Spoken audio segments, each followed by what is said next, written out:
You want not just to be online. You adopt same strategy and apply in your own business. Any strategy, except you understand the strength of the person that is behind. And making the right type of content will also include you making discoverable content. It is a gift and it's their gate pass so that they can make money, so that they can change their lives.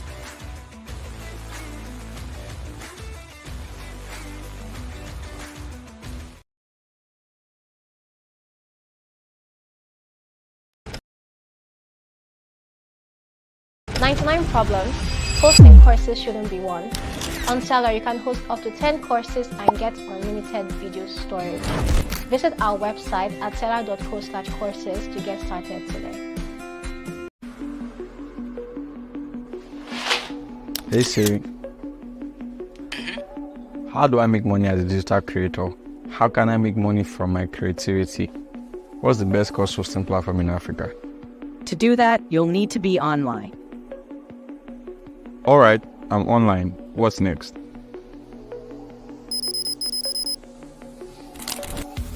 Everyone has a story to tell. The difference is in how we tell them. As a creator, you tell your stories with the content you create. Our job is to give you a platform to monetize your content. So the next time you think about digital products, think Seller. Get started for free on seller.co today. Being a creator is a lot. We understand the effort you put into your creative work, always showing up and delivering value. We see you. As a creator, we know you need to be supported. And that's why Show Love by Seller was created just for you. Show Love enables you to easily accept tips and donations from your supporters and fans all over the world. With Show Love, your fans, community, audience, and followers can now reward you for all the hard work you put in. What's more, you can receive these tips and donations from anyone, anywhere in the world.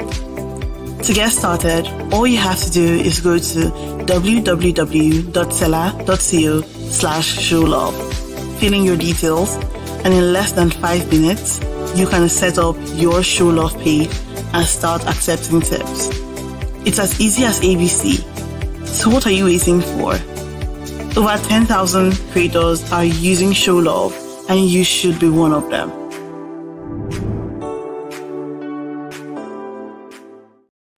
Posting your ebooks on Seller is very easy. Let's show you how. Step 1.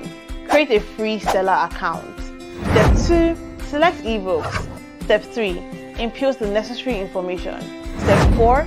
Get your product name and start selling. Get started for free on seller.co today. Hey there! Does earning at least 500k monthly sound like something you want? If yes, then Seller's Affiliate Network is right for you. Imagine this: sharing digital products you love and making money while doing it. Whether it's a course, an ebook, or other awesome digital goodies, we've got you covered. And the best part, you're in control. No complicated rules, just great products and those sweet commissions coming your way. Ready to boost your income this year? Join the Seller Affiliate Network and let's get started. Head on to affiliates.seller.co to learn more. Hey creator, come here.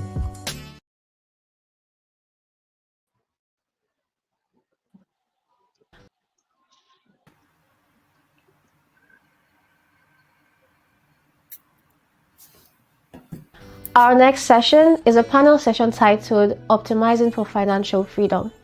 This session will be hosted by Oluchukwu Chiadika, the founder of Your Personal Finance Girl, a personal finance education community with over 5,000 members dedicated to empowering individuals with financial literacy. For our speakers, we have 4 amazing individuals who are making exploits in the finance scene: Eke Urum, Joshua Chibueze, Financial Jennifer, and Othman Abdulrasheed. Eke Urum is a registered investment advisor and the founder and CEO of Rise, a wealth management company that allows everyday people to invest in the best opportunities across the world. He is passionate about leveraging technology and financial expertise to provide financial solutions for Africans. Joshua Chibueze is the co-founder and chief marketing officer of Piggy Tech, owners of PiggyVest and Pocket App, who are on a mission to transform the financial habits of a new generation of customers in Africa. Today, PiggyVest and Pocket App have millions of registered users, providing individuals and businesses with invaluable tools for saving, investing, and managing their finances. Jennifer Awirigwe, professionally known as Financial Jennifer, is a certified personal finance expert, investment banker, and founder of FinTribe. She engages a vibrant audience of over 200,000 people daily on social media, where she shares simple and transformational personal finance insights. Othman Abdulrasheed is a business leadership coach, trainer, keynote speaker, and author. He's pursuing a doctorate in business administration at the Swiss Business School with research on MSME business growth. This panel promises to be very insightful, so grab a notebook and pen and get ready to ask questions. Let's dive in.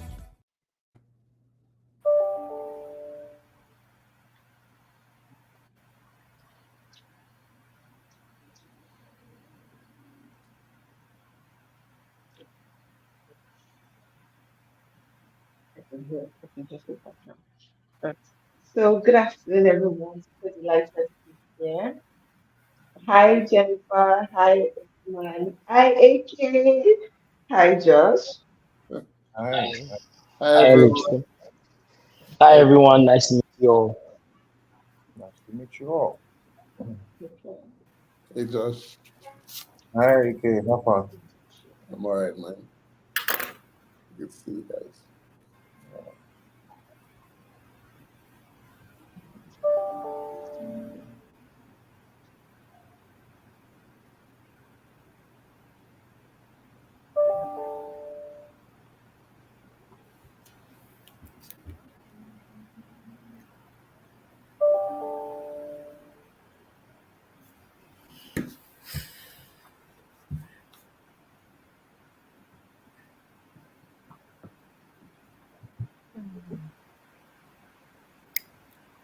Okay.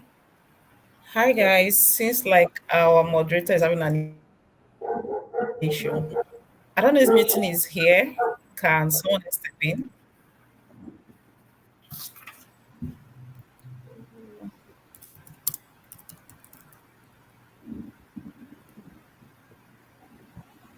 I'm not sure he's here.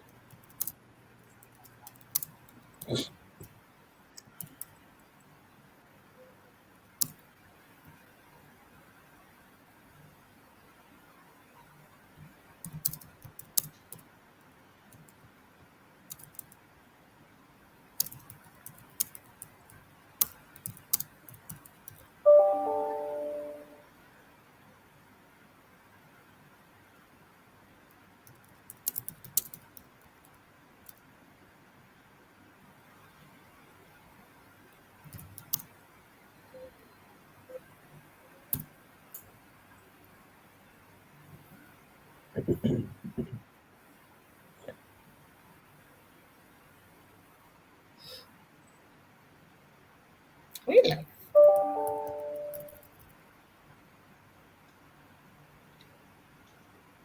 Okay.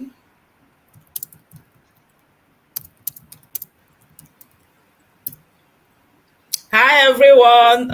Thank you and welcome to this discussion. I'm just so excited because when you're in the midst of big men, like you're already getting ideas, one or two you would learn from them. Hi Othman, hi Eke, hi Josh. So nice to meet with you today. We are so excited about learning from you. I think I'm going to go straight to one question. I'll ask for myself and for our audience. Let me see. Can you recall when did you make your first 1 million? How did you make your first 1 million? I want to hear from everybody because I know it's ages ago, but we still want to hear. So think and remember, because I feel like someone in the audience like me that have not seen 1 million before, we can learn a lot or get ideas, laugh about it or something. So let's start from Osman. Tell us I think I what's the can story remember. behind So your I'll first tell. 1 million naira or dollars if So you my want. first 1 million naira online digitally. Because before I went into coaching and consulting, I worked in oil and gas, so normal level. But for online, I think the first million that I made was I created a course, and the reason why I created the course was because I was on a train from Kaduna to Kano.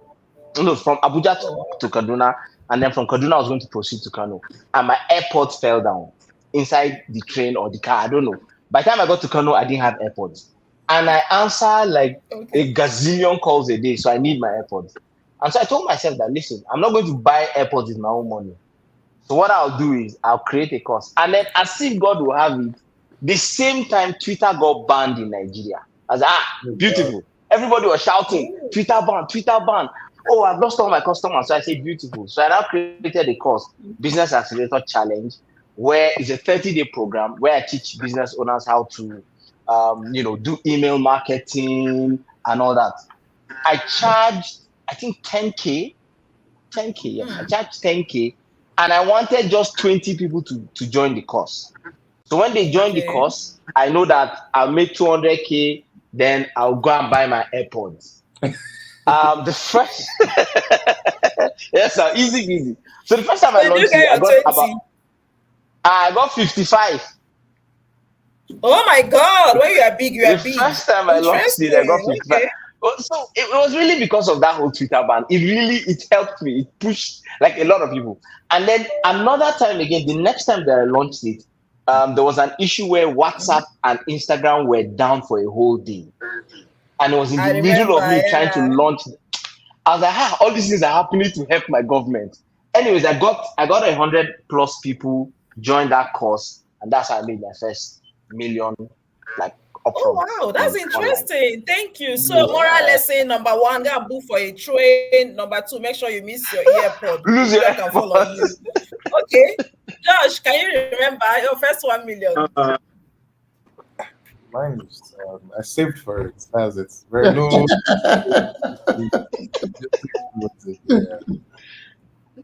Okay, interesting. Good to know. Okay, and you, your first 1 million, how did it happen? That was my first internship in uni. So my second year in uni, I did my first internship, and I got about $10,000 over the summer. So I saved most of it, but yeah, that was my first major money, to be honest. It was more than $1 million, but that was my first income. That's interesting. That's some of us started with 50K. Like, that's a lot. But, it's interesting. I'm hearing 3 things here. Number 1, you could make your first major money from selling your knowledge, just like Othman did. And that's one thing creators, I'm hoping more creators, aside from just creating content, we should think beyond that. Okay, how else can I diversify my income? And it's possible from different angles. There is no one fit cap for it. And then there is Josh that, okay, even at your current income, you can still hit that milestone through savings, right? So you earn a particular amount at this point. Can you create a target? Your own target can be, I know there are a lot of big people here. Your target might not be 1 million, it could be 10 million, but you can achieve that through savings. And interestingly enough, it's even easier for us now because in addition to the money you are able to save yourself, there is interest on it. And I see a lot of the forerunners of these the fintech platforms here that have given us this amazing thing where your money gets to work for you. So as you're saving for your 1 million, for your 10 million, there is that part of your money also working for you. And then there is I made the same amount from working. I know some people still say we have creators in the 9 to 5 industry. It's not there's that what do they call it? The debate. Can you become a millionaire from working for someone and discussion like that? If you see somewhere they will pay you $10,000 or somewhere you make $10,000, what are we still talking about? So different channels, the same destination. Okay, our host is officially here, personal finance girl. Over to you, Mama. I wanted to quickly steal the moment and learn from this great mind. You didn't tell us how you made yours. Yes, exactly. Oh, how I made mine? Yes, Jennifer, go ahead. Yes. It was similar to Othman. It was a class, a virtual class. Virtual classes have been saving a lot of us recently. I think that was Was it during COVID period? I was one of those that COVID kind of did a good thing for. So, and it was not even in finance. I think it was on social media usage or something. And that's the interesting thing. You can always pivot. Back then, I was big, teaching people about social media and everything. Before money now enter my head, we now move to screaming at women for their finance, right? So yeah, I'm on the same lane with Othman, but I didn't lose my earpod though, but it was still the same classes. So okay, over to you, Oluchi. Thank you so much, Jennifer. Thank you so much for holding the fort. And I really love the beginning, and I hope that the audience we have business and we have 9 to 5. So moving on, I would like to start my questions with Othman. And you've already laid the foundation that you are you already laid the foundation that you are an entrepreneur, right? So how exactly did you move on from managing a business to then achieving financial freedom? Because obviously you've done this for so long and you've been repeated and you're making a lot of money and doing well for yourself. So how did you move from just managing a business to then achieving financial freedom? Okay, so I think the first thing that I did, and I always like to tell people, is that first of all, you have to identify what problem are you solving. So a lot of times people want to go into a business without identifying what is the problem that you're solving. We we tend to want to do what other people are doing. So let's say, for example, I see Eke coming with range sport. I'm like, what does he do? He has a fintech. Make I go do fintech. Not realizing that sometimes you can be in the same industry with somebody, but you are managing different types of businesses. So what I did for me was, first of all, I identified what is the problem that I'm solving. So for example, in consulting and coaching, I realized that I'm helping people to be able to scale their business. And then the second thing that I did was I now identified who is my ideal customer, and that was the game changer for me. Because the honest truth is that I've positioned myself as someone that helps female entrepreneurs in northern Nigeria. Two reasons why I'll tell you this.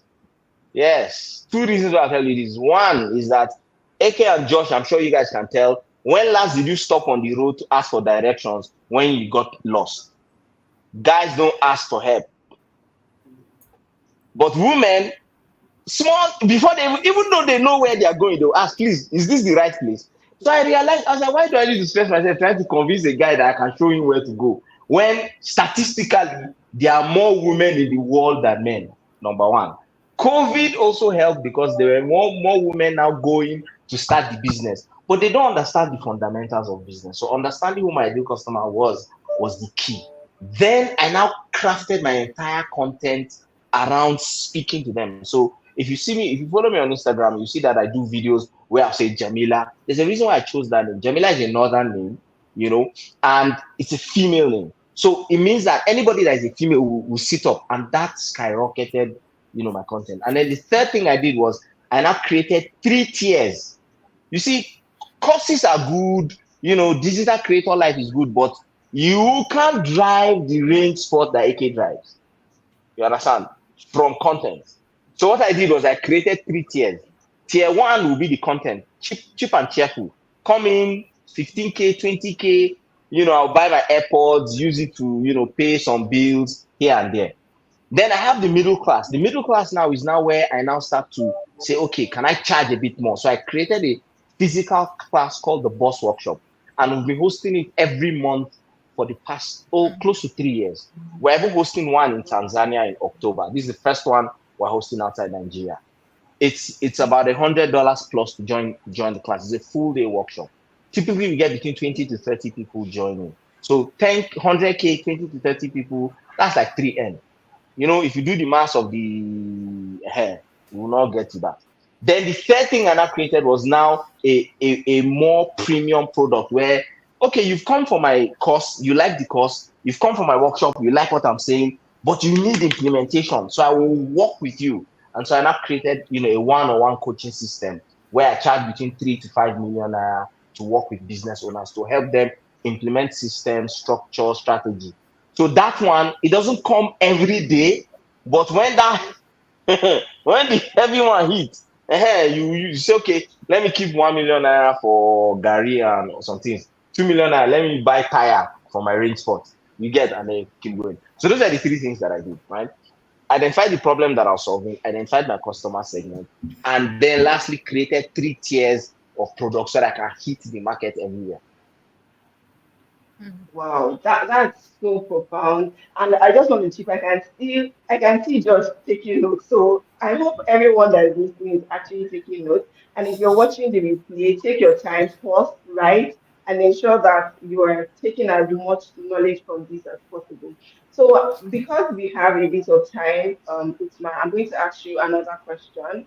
So you can leave as soon as possible. You've mentioned how you created tiers and how you were able to identify a problem and solve people's solution. So now, as a creator, how exactly would you balance? How can someone balance building their brand and saving and investing for their financial future? Because I saw where you put in, oh, keep 1 million for Gary. I heard you. So that is why I'm asking, okay, how can I build? How can I save? How can I invest?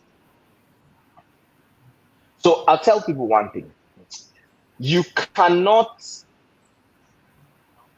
you cannot save your way to greatness. And I know why I'm saying this. I know Rise Invest and all European givers, you guys are going to come for me. But the truth is that nobody ever became rich from canceling DSTV subscription. So the first way for you to be able to move to financial freedom is to make more money first. Because if you save, no matter how you save, if one issue comes up, you will touch your savings, no matter how prudent you are. So the first step that I always like to tell people is that try to make as much money as you can. And the honest truth is that the internet has kind of leveled the playing ground, whereby there are so many things that we can do to make a lot of money, diversify your income stream, make a lot of money out of that money. So as you're making more money, don't change your lifestyle, right? So, for example, now there are cars that I like, but I've not bought the car yet because I've not reached the level yet. When I buy a company in Kenya, then I'll buy the car.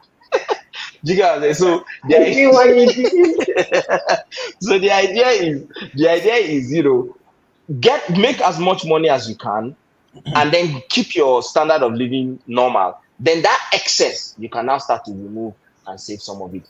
And the honest truth is that the world we live in now, right? There's so many skills that we can learn. Something as simple as content creation skill, especially for younger people in university. I mean, my younger brother came to do IT with me. He was staying in my house, and I just sent him a video where he could learn creation. Before this guy went back to school, he had made close to 1 million naira. And when he was going back to school, I said, "What do you want to do?" He said, "I want to buy iPhone." I said, "Okay, go ahead. It's your money now. You have earned it." So learn skills, photography, videography, content creation, all those kind of things. That will help you. The more skills you have, the higher you can increase your income. And once you can increase your income, then you can now start to save and then move into financial freedom. I hope that answered the question. Yeah, that answers. So thank you. So I'd like to ask everyone a general question so that I can get to hear your voices as well. So I'm going to start with Jennifer. So remember you said that you have been doing a couple of things before now. So for people that are just starting out, what's the first step that one should take so that they can build a financially stable foundation? So for every creator just starting out, like what is the number one thing I should be looking at? Okay, I want to build on what Othman said. Service is great, but even beyond that is the income part of it. So I believe most of our audience creators already have that, which is something they are doing. But if not, for someone that is just starting, let's assume you don't have anything you are doing first, I would suggest you pick a skill. So the question is usually, what skill should I pick? And I look at it from the angle of, they will say follow your passion or something, but even that is not everyone knows what they actually want to do. Then follow the money. If you can't follow your passion, follow the money. In the case, what is that in demand skill people are looking for? You do a basic Google search, top paying skills of 2024, top this, that could lead you to the next thing, right? You will see a lot of ideas or something to pick out from. So yeah, for beginners, first is the skill. And now when that income starts coming in, It's time you sit down. Okay, I'm making this amount of money. How do I allocate it? How do I move it? What do I keep? What do I invest back in myself? What do I save for the future? Which I believe as the conversation progress, we are going to touch more on it. So yeah, for beginner, please more on investing in yourself, honing your skills, because that's going to be your cash back. Thank you so much. So, Josh, would you like to add to that? So, Um, creators just starting out. Yeah, everyone hear me? yeah, Ken.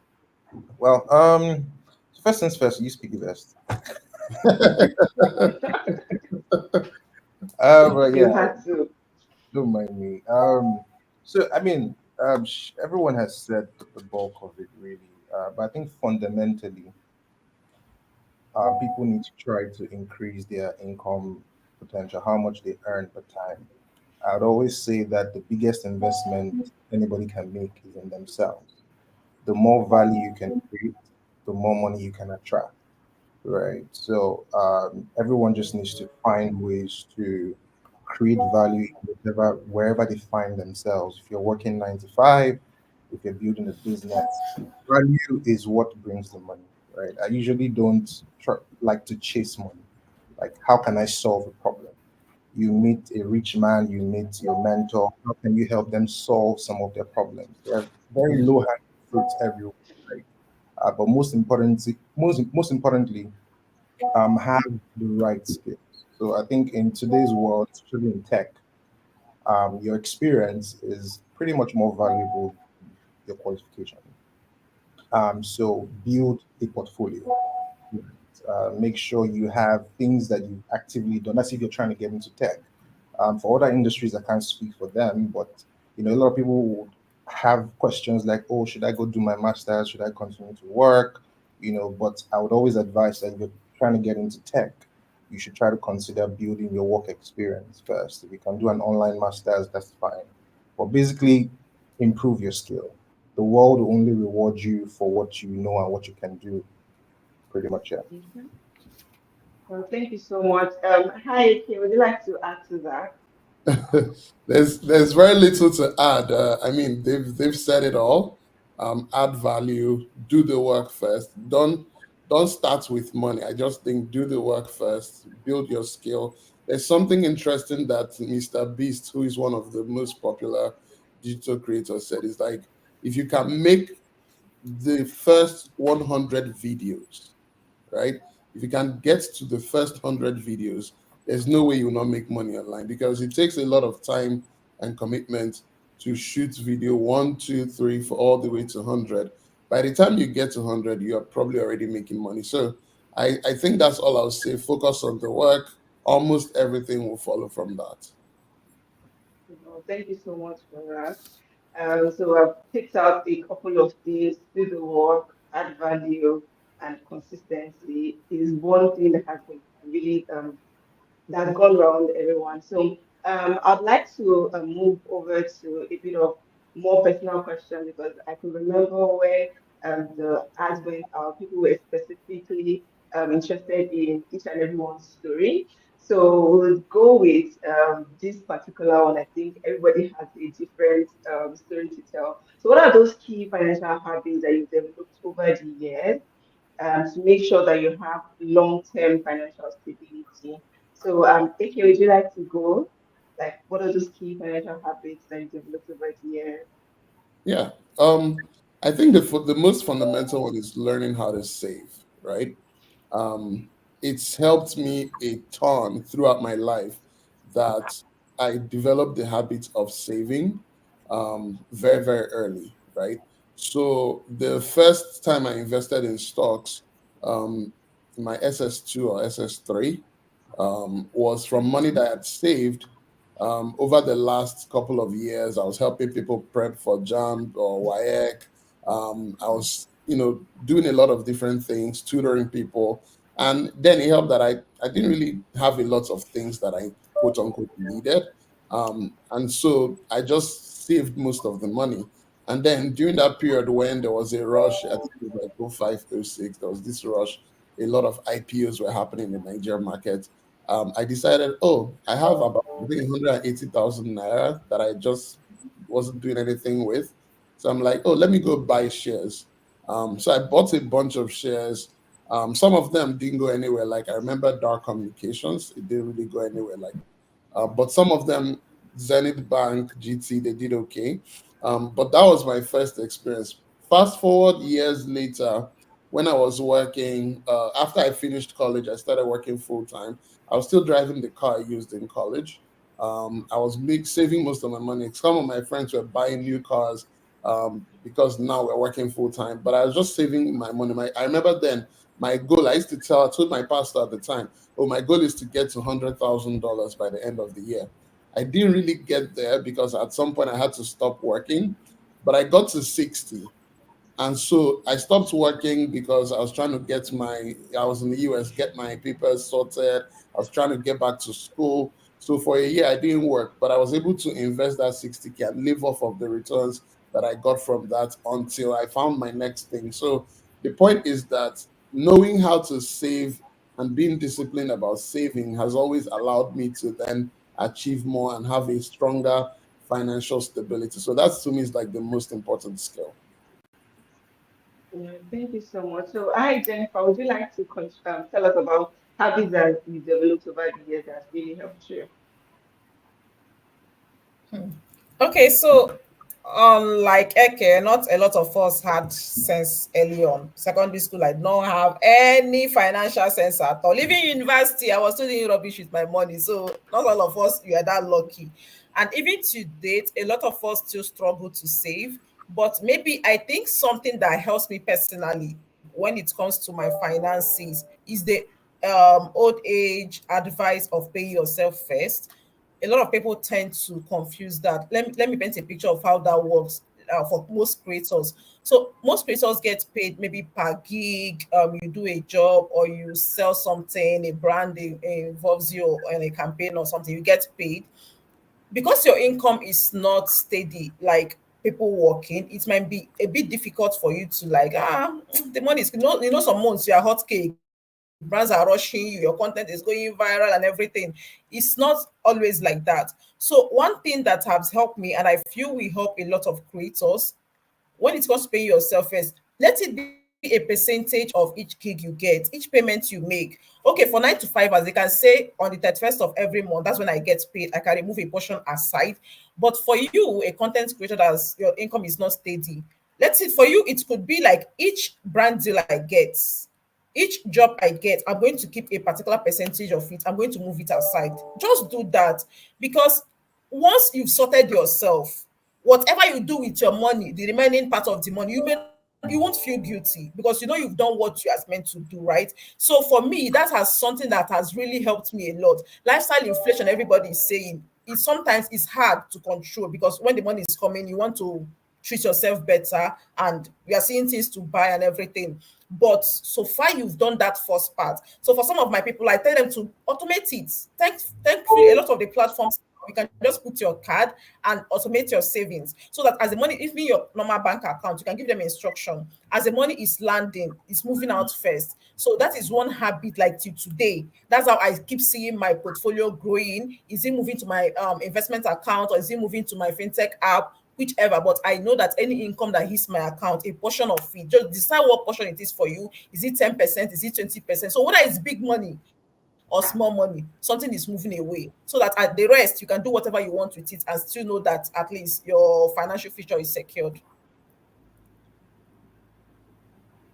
Thank you so much for that. Hi Josh, would you like to also share with us some of those habits that you developed over the years?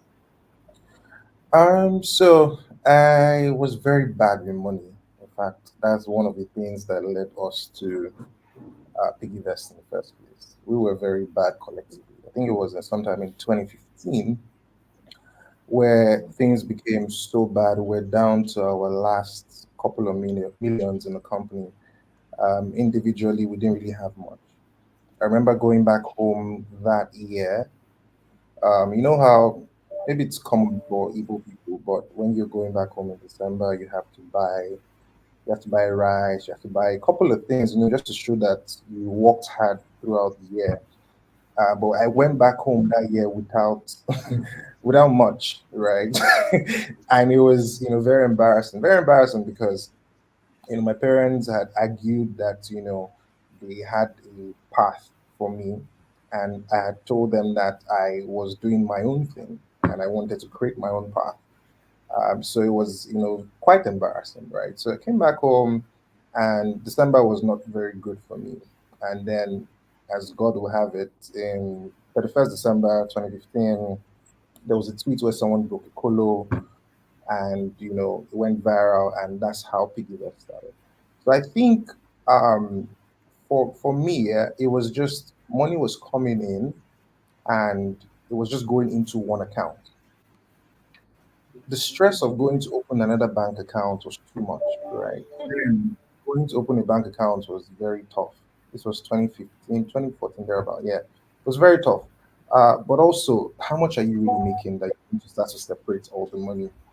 Just fresh out of school, trying not to go back to my parents to earn an income, just deciding to go at it myself. Me and my friends were building websites and apps for companies, all companies, some banks.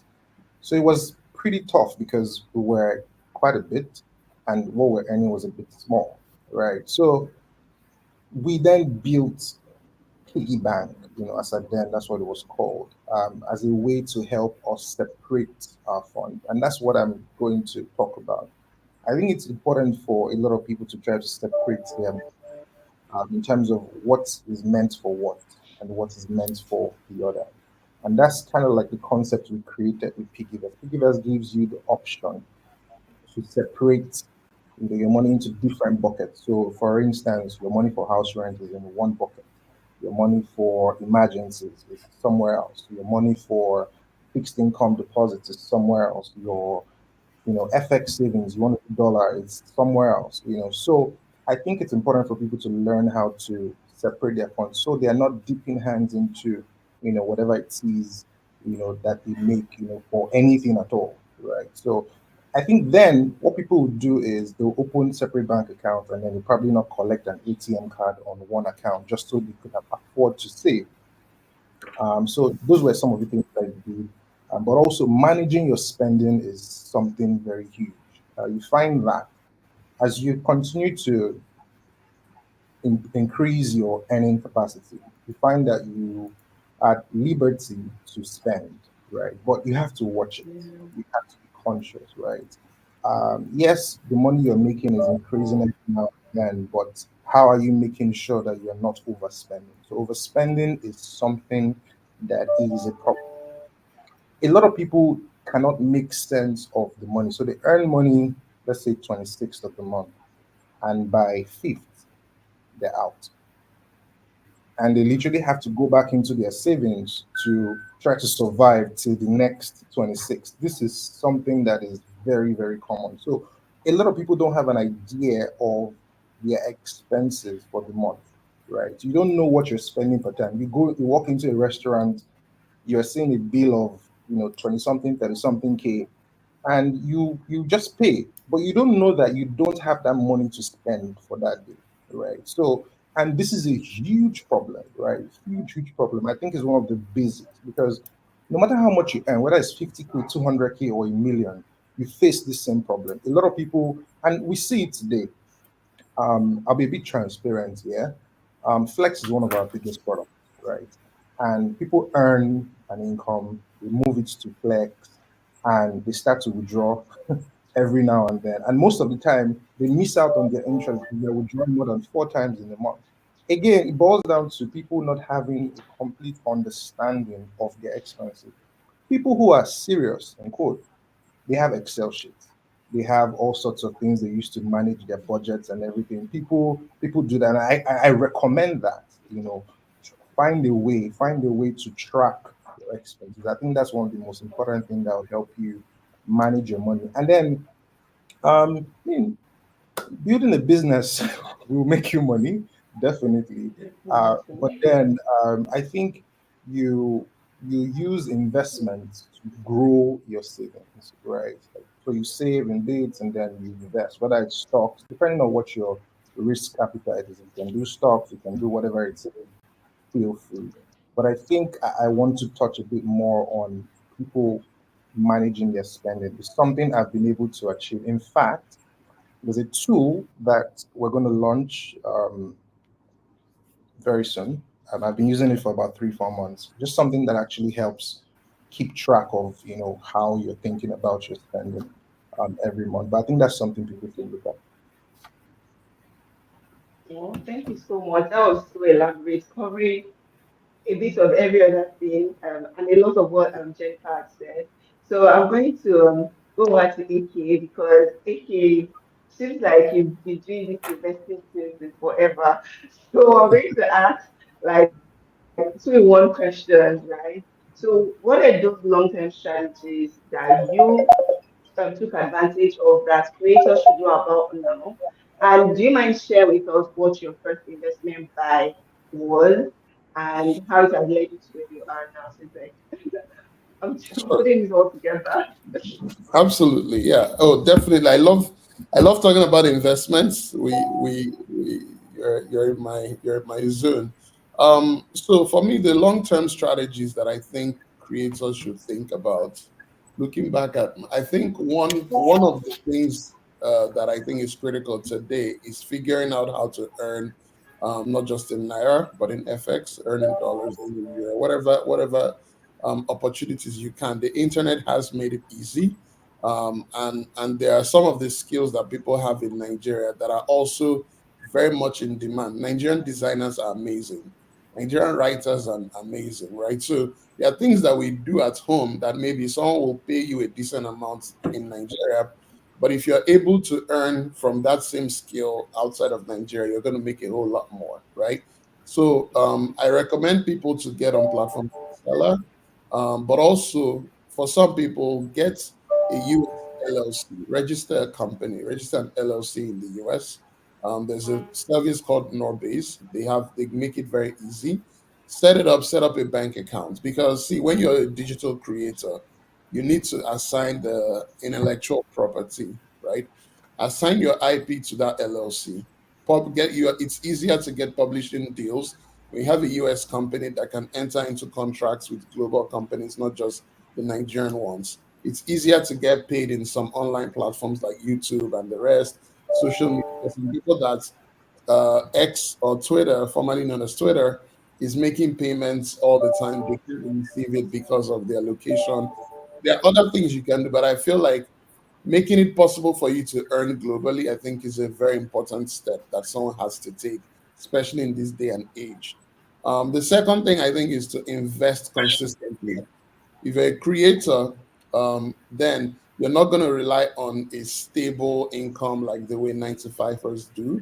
And so every money you can, I think Jennifer also referenced that already. Any money that you make, put a portion of it away, invest it, and plan for periods when, so that you don't have to rely only on the income that you're generating. Even when you're not working, I think of investments as simply accumulating, buy into assets, buy ownership of stocks, buy into like fixed income securities, get into real estate, get into whatever you can.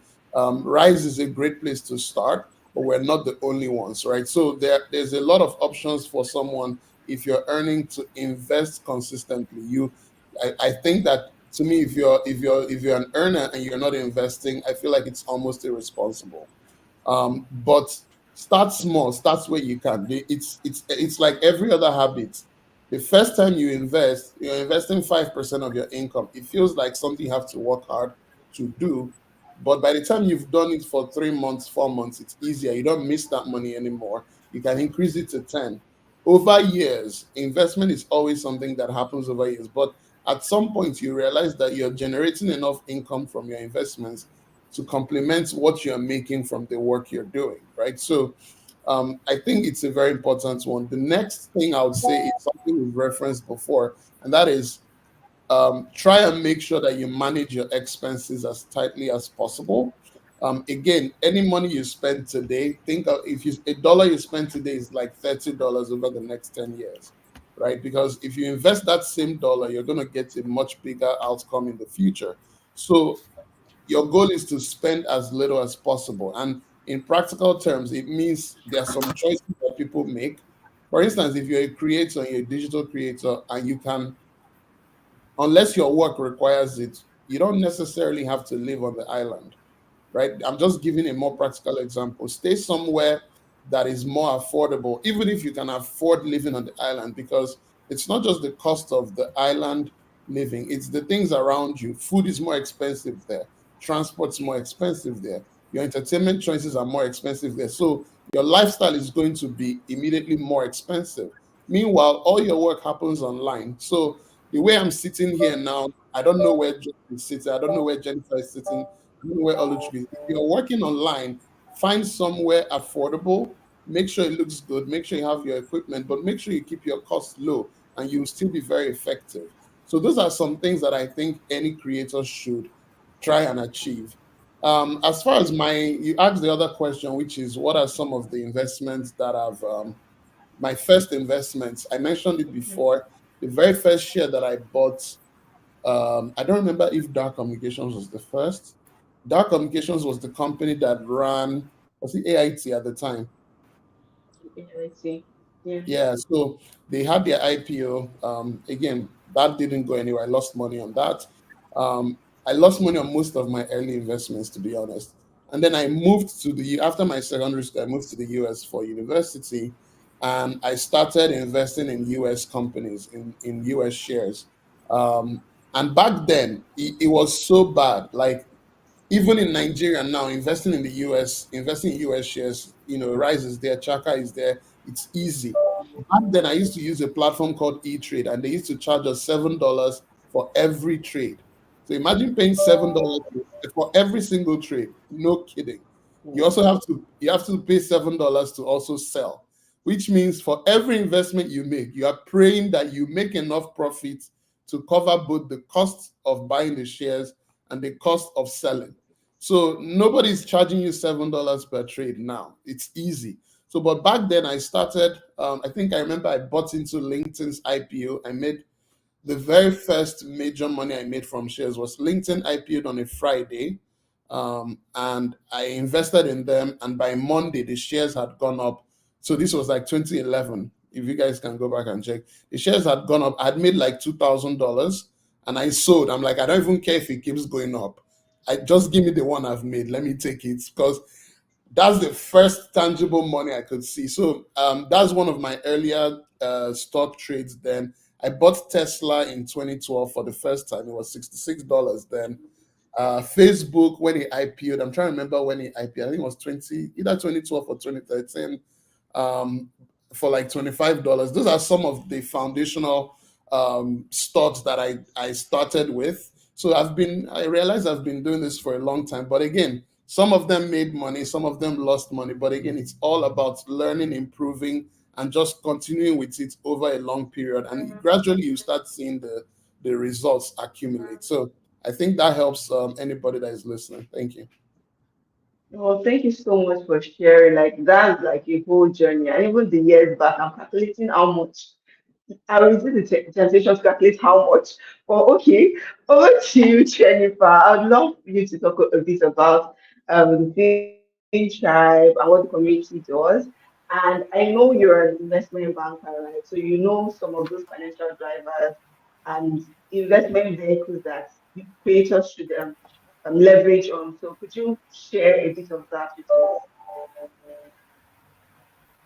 Okay, yeah, I actually saw someone on the comments. I think it was Florence, a FinTribe woman. Hi, Florence. You too like money because I know all the FinTribe women like money, financial women. Okay, FinTribe is a female-only finance platform. Men are fine. So you already hear all the big money Eke was calling. Men are fine. FinTribe is for women. So what we do basically is financial inclusion, financial literacy. We are big on those, and then we encourage our members. We save together, we invest together. So if you are the old me that used to struggle with savings, FinTribe is where you should be, definitely, because we ginger one another a lot, right? You can't dull when you're in FinTribe. Like you can't dull, we push each other, and that's the beauty. So if you're a woman here, you should definitely check out FinTribe. It's a free community. We're looking forward to seeing you. Okay, so for creators looking to invest, there are a lot of investment opportunities, so many of them. It depends on what suits you better. But I think understanding the creator economy we should look at some investments. Number one, that gives you the long-term security, right? Because the goal is to build wealth, support whatever you are earning, but also some short-term flexibility in case those months when everywhere is dry, no brand is calling you, the income is not coming in as usual, and you have needs to sort, you are still able to pull out some funds. So I'm just going to quickly look at a couple of investment options you could explore. We won't have enough time to dive deep, but I'll just briefly on it, and hoping that after this you can go and read further, understand them better, and get started. Number one, of course, the one I encourage everybody is leverage the fintech platforms we have, right? And the two of the giants are even here. We have Piggyverse, there is Rise, and these platforms, it is free money. Like, I don't know, do you even understand this? You put in 1,000 naira and you are getting 1,001. That 100 naira, you didn't do anything extra. The same money you would have left in your bank account idle, doing nothing, incurring charges and this bill and that. The same money, you could just move it to a platform. Two things. Number one, that temptation to just pull it out like that is reduced. Because remember when Josh said something, that one of their best products is Flex, because people are withdrawing, and when there is a limit, when you withdraw, you lose your interest. So even that thought, I don't want to lose my interest too, it wages, it takes a bit for you, right? So the first option is a fintech platform. Please explore them. Stop leaving money idle in the bank. And like I said, you can lock your funds in some of these platforms. They are defined rates. Some have defined rates, some depending on the option you go for, right? So it gives you that long-term reach that is paying you interest. But also, if there is need for cash, you can also withdraw, right? Unlike maybe, let's say, investment like stock, when you need funds, the market might not be favorable at that point. So fintech is one of my favorite investments, and I think it's great for creators, right? Then we move on to some other investment. There is the treasury bills, there is the commercial papers. Now, maybe at your level, you have like a bulk money. You feel like, this one now, I want, maybe you want something better, higher returns, higher interest, or you just want it out of your reach entirely. Yeah, you can now explore options like treasuries and commercial paper. So let me explain briefly. For treasury bill, you are investing with the government, right? You are lending money to the government. It's also short term, right? So it can do 3 months, 6 months, 1 year, but it has to be less than 1 year. The beautiful thing is that you can get your interest up front. Maybe you lock in your funds, you put your money up front, you put your interest, you take back your interest. Now on maturity, you take back your money. So if you've gotten to that point where you feel like you want something higher than what the other platforms can offer, you could explore treasury bill or commercial paper. In terms of commercial paper, it works similar way with treasury bills, but with commercial paper now, you are investing with corporates, right? You're investing with the companies, MTN. I think there's one that closed today, John Vent, or big corporates though. So that also paying you interest a bit higher than what treasury bill is paying you, because with treasury is with the government, so the rate is the risk level is lower. But with this other one is with corporates, the risk level maybe medium to high, depending on the company. So that would pay you better. That is also options you could explore, right? And then I would also recommend ETFs. ETFs are great. If you feel like, I don't really have the time to, which company should I invest in? Okay, Eke has told us the ones he invested in. He's one of the lucky investors, making a lot of money from all the most of the companies he called are doing great. I know, like I said, there are still some that you can lose money from, right? But if you feel like, I don't really understand how some of these things work. I don't know the companies to invest in. I don't even know have the time to be tracking them. So you could consider ETFs. So ETF is like a pool of different stock. In one ETFs, you could have plenty of them, right? You could have like up to 100, 500 of different stocks in one. So the beauty of this one is that it is somehow, most of them are passively managed. So even if you don't have the time to be looking at them, you are still in safer hands to an extent, and the risk level is a bit lower than individual stock, right? And historically, you can expect maybe between 12%, 15%, 10%. Although sometime like last month, I think the likes of VOO and Co, they did over 20%. That could also happen. So if you're a creator, these are some of the top investment options I would recommend for you. But the one you can do today, I think I saw someone asking, all of these platforms, you've had it, there is Rise, there is Piggyvest, there is Cowrie, there is plenty of them in here in Nigeria. Just take your time, go to their platform, download the app, give yourself a few minutes, understand how these platforms work, move on, create your account, move the funds, and it's that simple. It's just that if you are hearing people talk about it, you think it's one big deal. Or people, when people hear investment, they're looking for heavy things, real estate. Not all of us have that kind of money, right? Investment is boring. There is nothing that exciting unless maybe you are trading. So you feel like, is it just to be moving my money here every month? It could be that simple. It could be that simple. Try doing the same thing month in, month out. Each time you get paid, doing the same thing. But the cocoa is that your money is growing. So yeah, those are my top options for creators to explore. Yeah, thank you so much for that extensive. I hope people are writing and taking notes. Come back to watch the replay. Okay, so I'm going to move on to Josh because when you were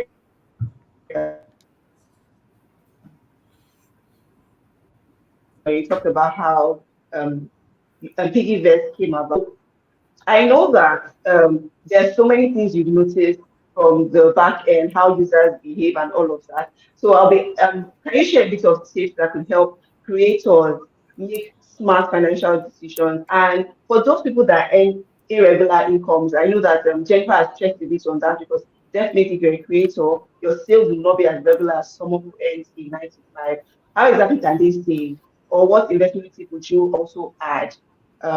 That could help them excel as they go on. Okay. All right. So very nice submission from Jennifer.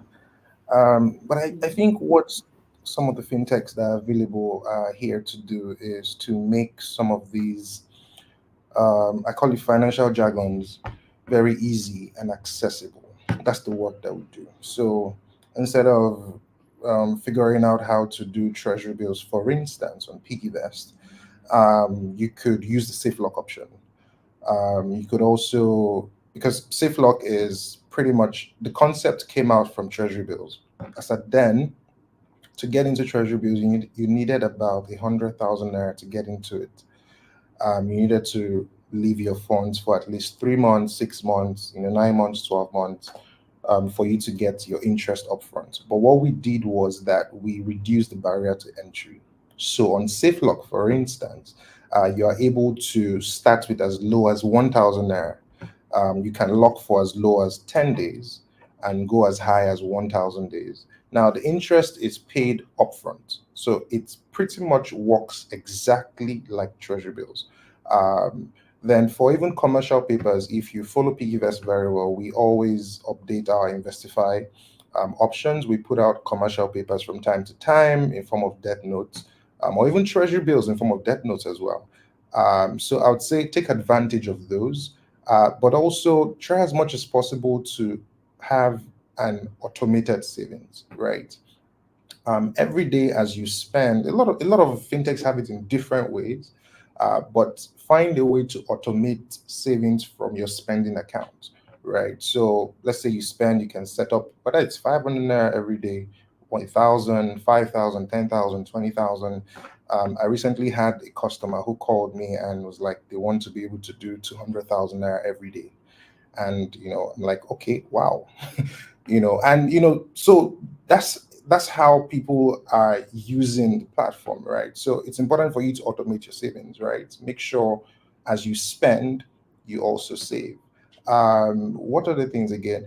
There are goal-based targets. I mean, everyone knows, okay, they want to save a car, they know how they are going to manage their income till they get to that point. You set up your target savings, whatever it is, whether you want it automated, you want it manual. Yeah. So, but basically, I think the essence here is with Piggyvest, you get a wide array of options, right, on how you can improve your finances, whether you want to save, whether you want to invest. In fact, there's even the real estate option as well. So there are different options that you can explore in terms of improving your finances using piggyvest. Yeah, I just covered most of it. Yeah.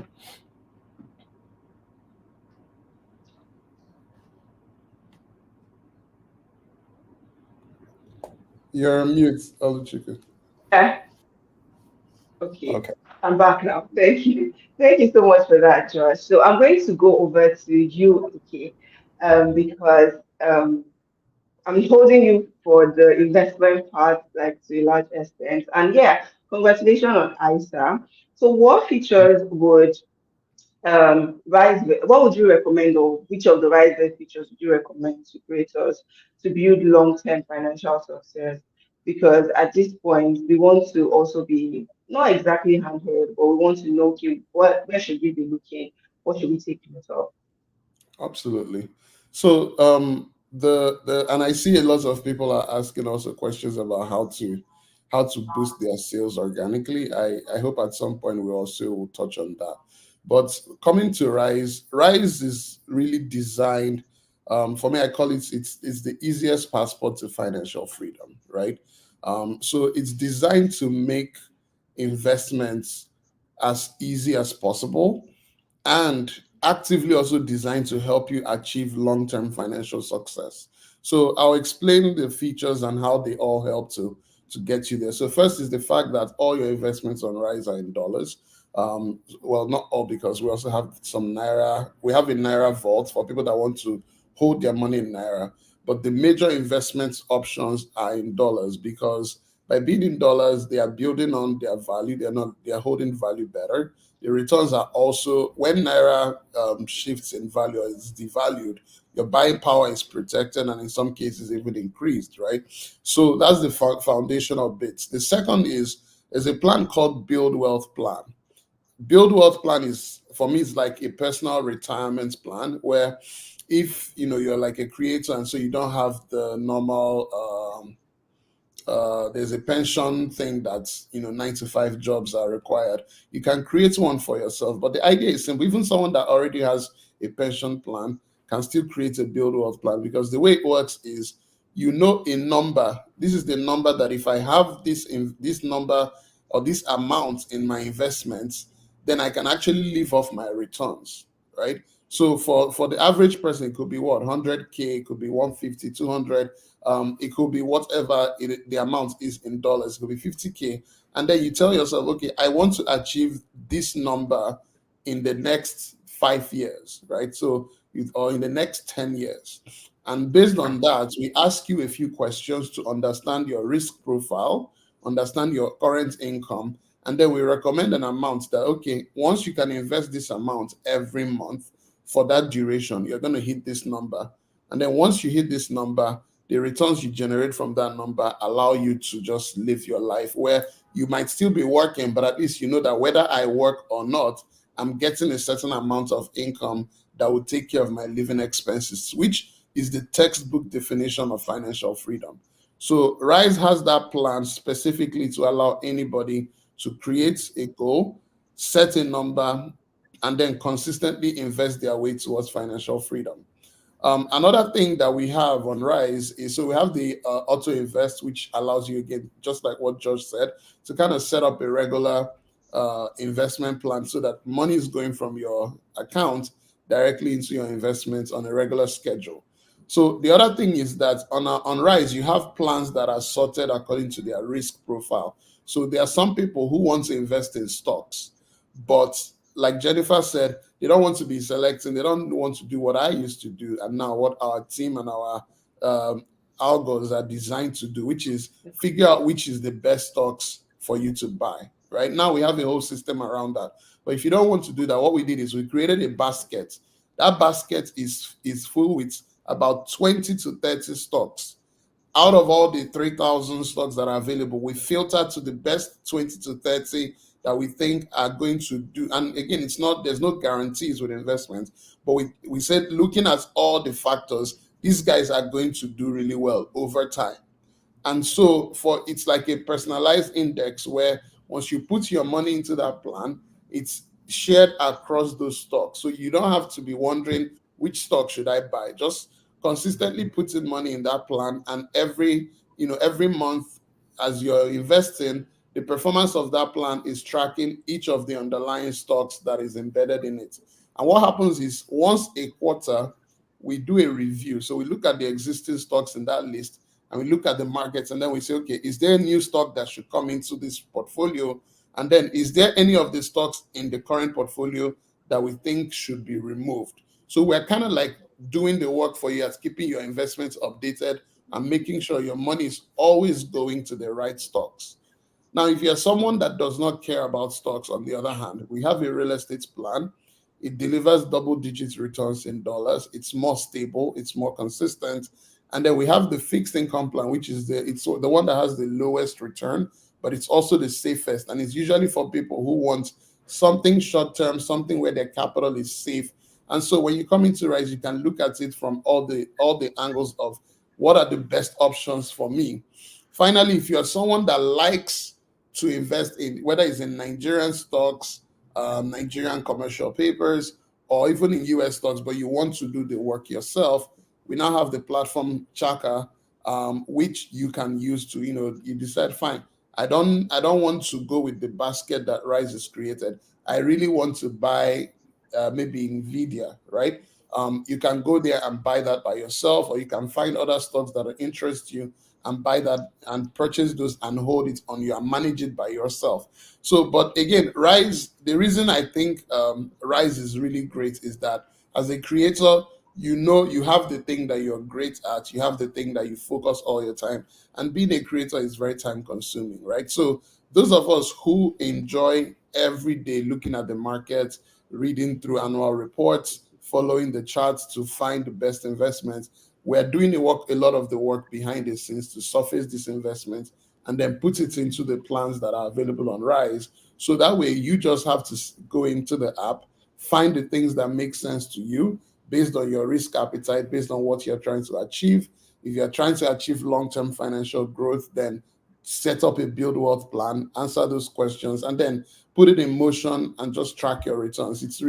We've made it easy enough because, like what Josh said earlier, what the platforms are here to do is, we're not necessarily inventing these investments, but we're kind of bringing down, making it more accessible, making it easier, making it something that you can just set and forget. As a creator, you focus on your creating, set up your investments, and know that behind the scenes is just working to help you achieve that goal. So those are some things that I recommend for anybody who wants to get started on Rise.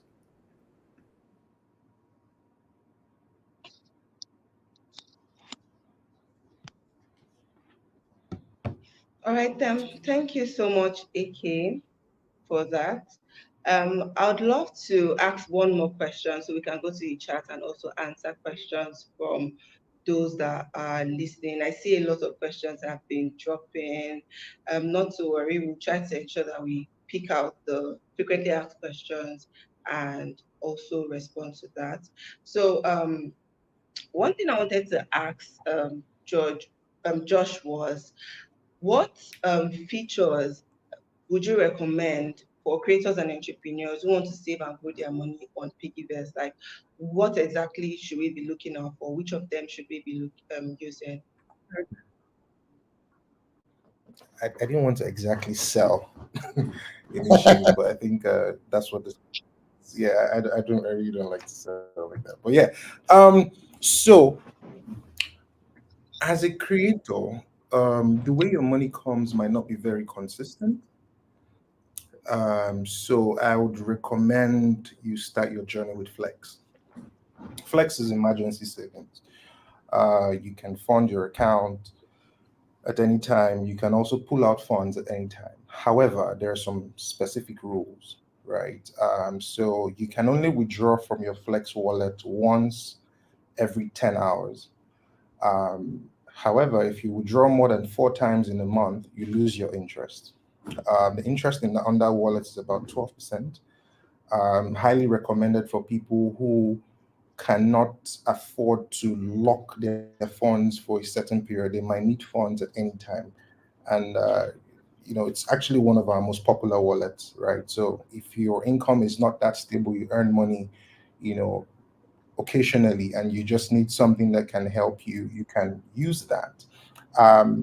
But as you use that, I would also recommend you create something small in your piggy bank wallet. So piggy bank is the wallet that allows you automate your savings daily, weekly, or monthly. So let's say you have some money in your flex or you have some money in your card, you can set up a separate plan just for you to have savings for savings sake, right? So you can say, okay, maybe 500 a day or 1,000 a day, 5,000 a day. That's the piggy bank feature, right?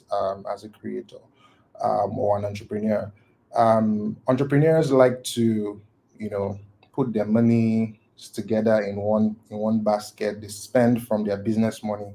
I would advise that, I think it was Jennifer that was saying it in the beginning, pay yourself, even as a business owner. Yes, you earn from your business, you have to do a lot of things, but make sure at the end of every month, you pay yourself a salary. I think that's something that a lot of business owners don't do today.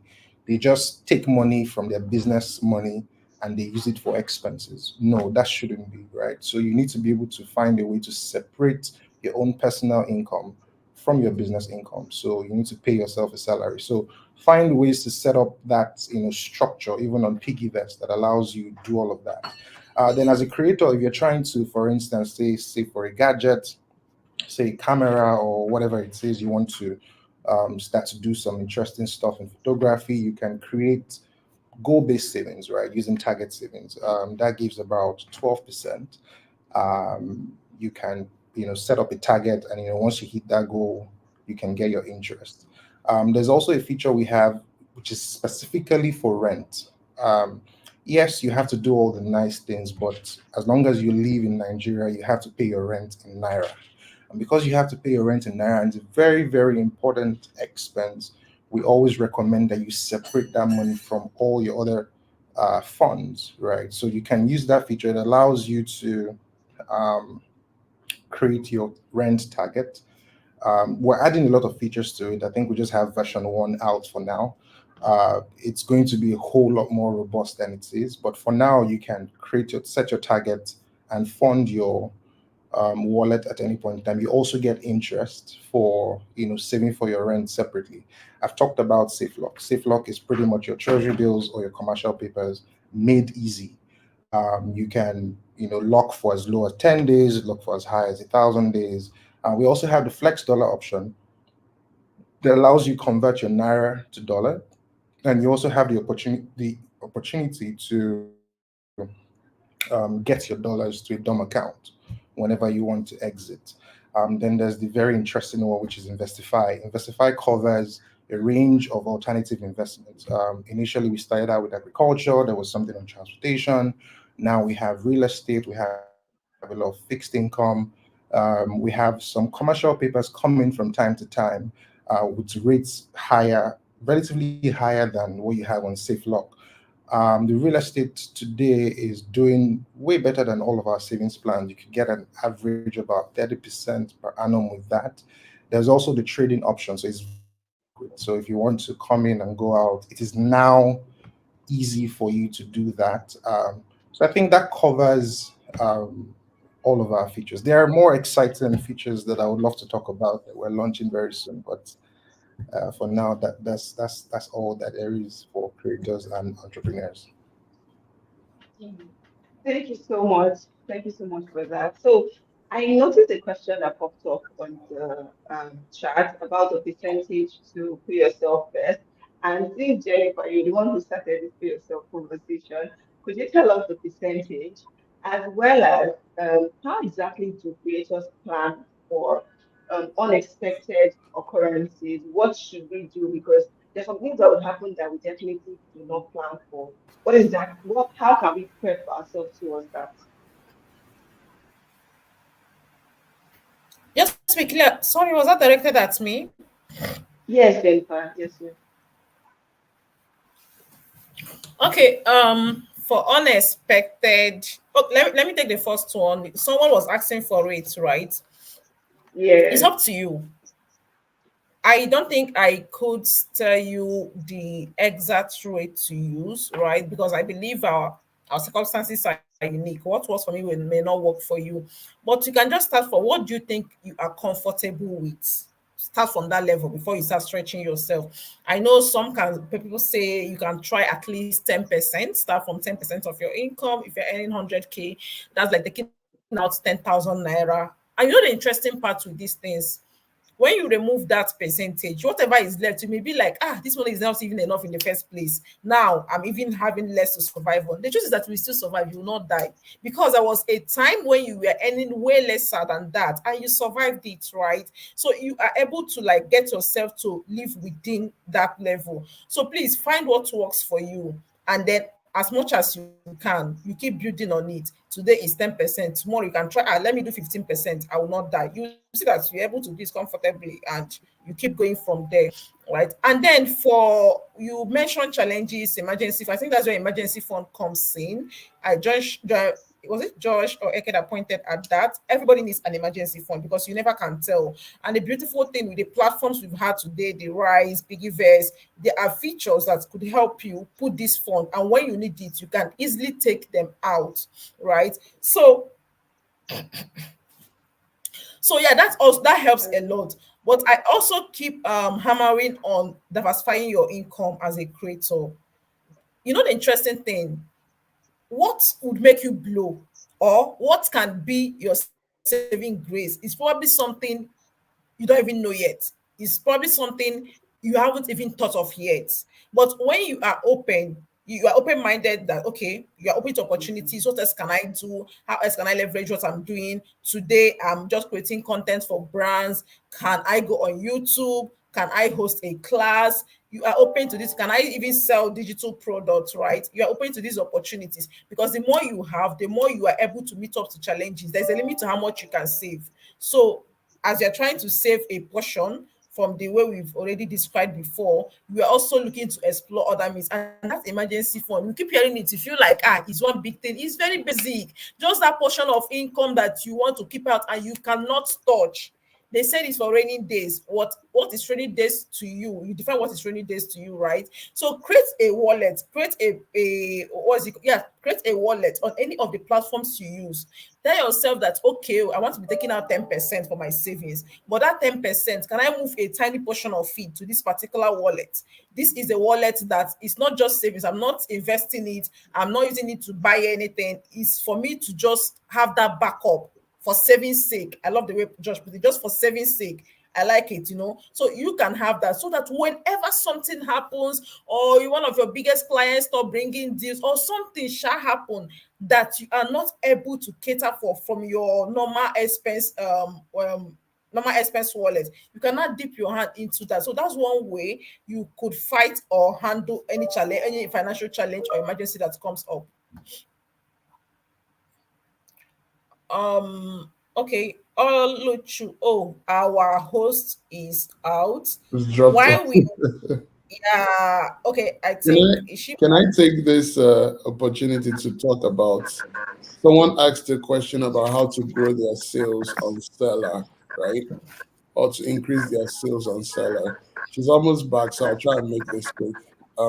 So I'm telling you this. So I've not directly sold on Seller, but I have spoken to many people who have. So during the past, I think earlier this year, we had a collaboration with Seller. And during that time, I had the opportunity to speak to some people who have used the platform. And some of the things they shared to me is, especially when you're a beginner as a creator, because this is a problem that comes out a lot. You're doing some really interesting things, or you're putting out some really amazing things, but people don't see it, or you don't have the audience yet, and so discovery is a challenge. So I asked some people what worked for them, and two things that they mentioned is number one, be shameless about promoting your page, your link, the things you do on Seller. Just have no shame about it, please.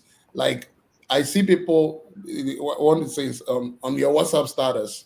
If you don't post on WhatsApp, there are some people like me who do not post on WhatsApp status. But if you're a creator, please do that. Put your link up on your WhatsApp status. Put it on your social media. Share it to your friends. Before you that funny TikTok video or that funny Instagram meme, as they are laughing, drop your link and tell them, by the way, take a look at this thing, right? Just be constant about it. And then once you have one successful sale, Ask them. That's the second thing. Ask them to give you like a rating, right, or to give you a review, and then share that review anywhere you can, right? So those are the two things that I know for a lot of people who have told me that they were able to move major numbers on seller. Those two things were one of the most consistent tactics that helped them a lot. So I definitely wanted to put that out there so that those of you who are listening and you might be thinking, how can I achieve the same thing? Take those two things and run with it. All right. So that's my piece. Sorry, you could please continue.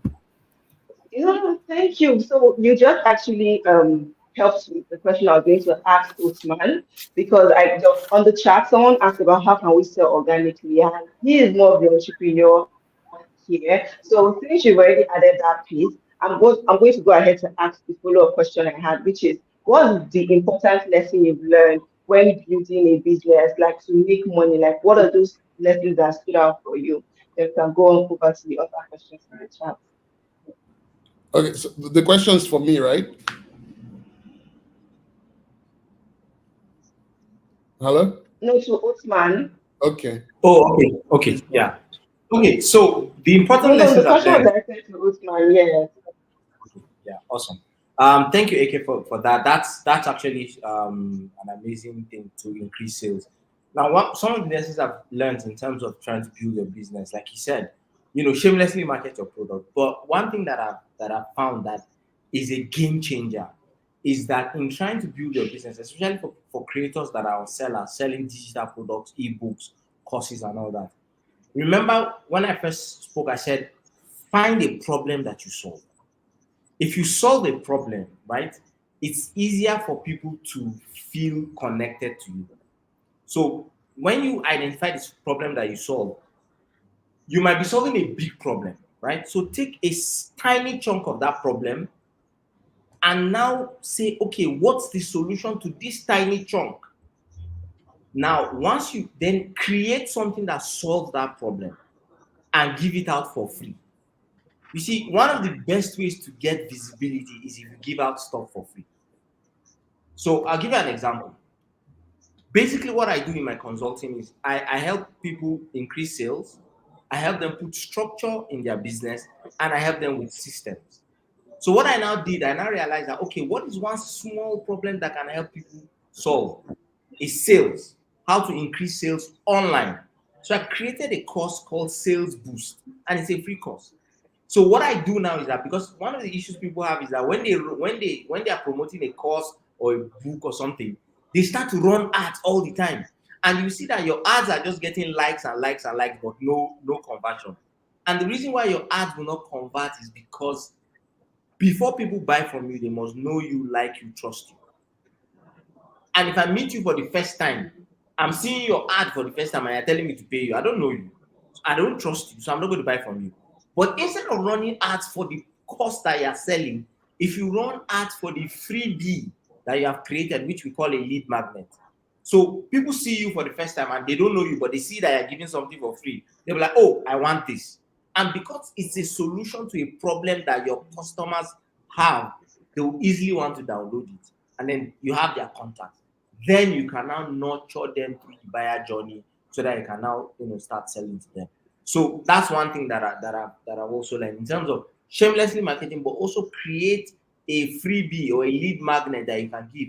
And that lead magnet, make sure you market it everywhere. You go to speak at an event, drop your lead magnet. You meet somebody for the first time. Hi, my name is Othman. I'm a business coach. By the way, I have a free course for you. Do you have a business? Take free course. Everywhere you go, just market it, right? Then thirdly, right, is to build a community. Community is the best thing that you can use to grow as a business. If you don't have a community, if you don't have a tribe. I mean, when Financial Jennifer came up, I saw some people in the comment section, they were saying film tribe. They were hailing her. It means that she has a tribe somewhere. And one thing that I've Yes. realized with tribe is that if you are in a tribe with somebody, they will go out of their way to do things for you. So you have a tribe, a community where you're posting stuff. For example, like I have several communities. People that have attended my workshop, we have a community of over 200 people that have attended the workshop that are in the community. Anytime I have anything, I will post it on the community. I add value to that community. I have a free community that is almost 1,000 people, right? Those ones we post free videos every single day, so that when we have any offer, we've already warmed that audience. And this community that I'm telling you is not only in Nigeria. Like, we have people from Tanzania, we have people from Kenya, Ghana. There are times when I'll do my freebie, and when I run ads, I don't run it. I'll pick Accra, for example, and I'll run ads to Accra. So somebody in Accra sees it, and then they download it, and then we add them to our community, and then we start to nurture them, right? And then lastly is that testimonial that Eke also talked about. One of the best kind of testimonials you can get is get a video testimonial. I'll give you an example. So let's say you're a consultant, you're a coach or something. You do a course with somebody, right? Somebody takes your course and they say, "Oh, this course is amazing." They write a review on your seller platform. That's a good way. But what if you, after the course, you jump on a Zoom with them and say, "Hey, listen, I just want to ask you a few questions about this course. Or I hope you don't mind. Or let me even add some value to you." As you're adding value to them, hit record and say, "So, tell us, how was the course that you just attended?" They're like, "Oh, the course was amazing, blah, blah, blah, blah, blah." You pick that video and post it. Video testimonials have a 60 to 70% higher conversion than somebody just, rating on your page. So those are the four key things that I think that I've learned in trying to grow my business that can also help you to grow your business as well. Thank you. Wow. Thank you so, so much for that extensive response. And at this point, I'm going to just check through the comments and then pick out a few questions for everyone here. I'll call your name and then direct the question to you. So I'd like to ask Financial Jennifer, right? What platform is the best savings, especially in foreign currency and the like? Because basically what platform you're likely to save in. So I'd love you to shed light on this particular question because I love the way you answered the previous one.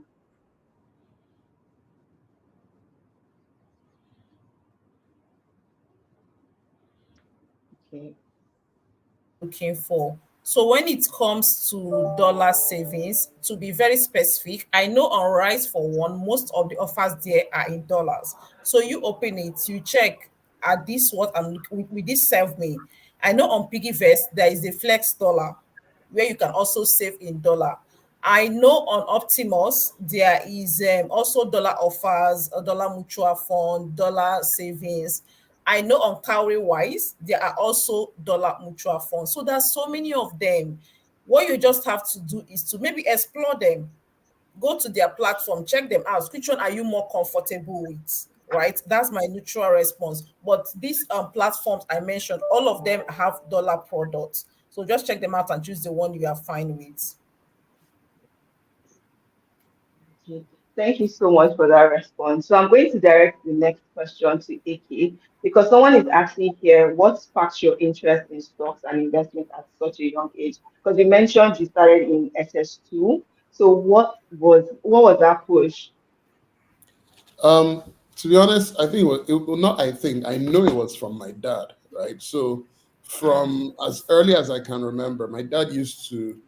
They would get like the annual reports from the different companies that he's invested in, or Oh the wow. dividend reports.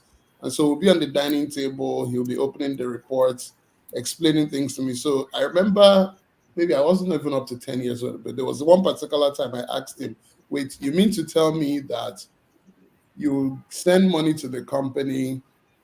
And then, so he was explaining to me the idea of the concept of stocks. He's like, "Yeah, I'm a co-owner of the business." So I put money into the company and they gathered all our money together, many of us, and they are using it to run the company. And then at the end of the year, they will send us a report of the profits the company made, and our own share of that profit is sent to us as a dividend.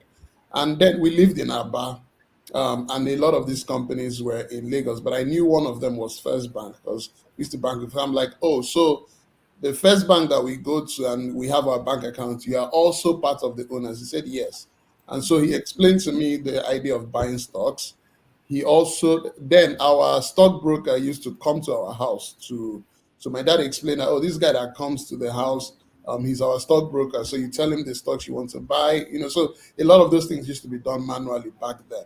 But that was what kind of planted in my head somewhere that this is something people do, right? And then as I got older, I remember reading Rich Dad Poor Dad. I think almost everybody in the personal finance world had the Rich Dad Poor Dad moment, right? So I remember reading that book and I was like, oh, there's even a whole system around this. It's not just something random, right? So it now planted in my head, oh, this is something I want to do at some point. I didn't think I was going to do it professionally at the time. I thought I was going to be a lawyer, but I already knew that it was something I really, really loved. And so that was another step. And then when I bought, there's nothing that teaches you like doing. So when I bought shares for the first time during the IPO craze, and I also experienced losing most of the money, it kind of gave me okay, it's either I'm never doing this again or I'm going to figure out how the right way to do it, right?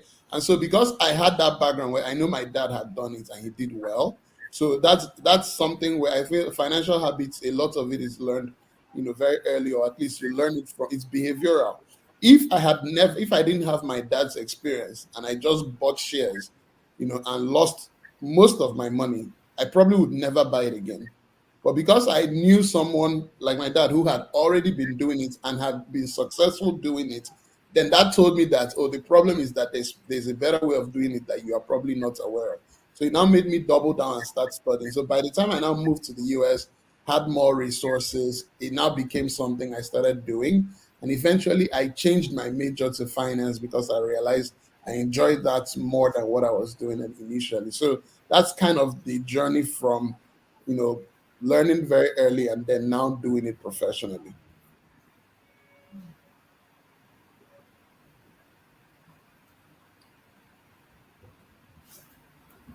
So thank you so much for that extensive response. And I do hope that Emmanuel Moses, we got your response. So there's a question here directed to Mr. Othman, where you mentioned the community Mr. Othman mentioned. Could it be any social platform?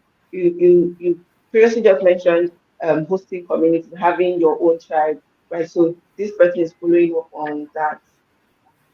Yes. So initially it can be on any social platform: WhatsApp, Telegram, Facebook, Instagram, all that. But there's something that I always tell people: never build your house on rented property. That's one of the mistakes a lot of creators make. They build their entire community, their entire following on Instagram. And Instagram, you don't own Instagram. You can't, like now, a lot of creators are complaining the reach has tanked. So you post a video, you can't tell when people are going to view that video. So one of the issues that a lot of people have is that they go to build communities on properties that they don't own. One of the most secure property that you own, right, is your email list. As you are building your community on TikTok, Facebook, Telegram, whatever, make sure that you also have a way to collect their email addresses, so that if anything happens to any of these platforms, you have their email addresses, and you need to create a habit of consistently sending them emails, so that they don't see your email out of the blue and they're like, who is this one? And then they unsubscribe.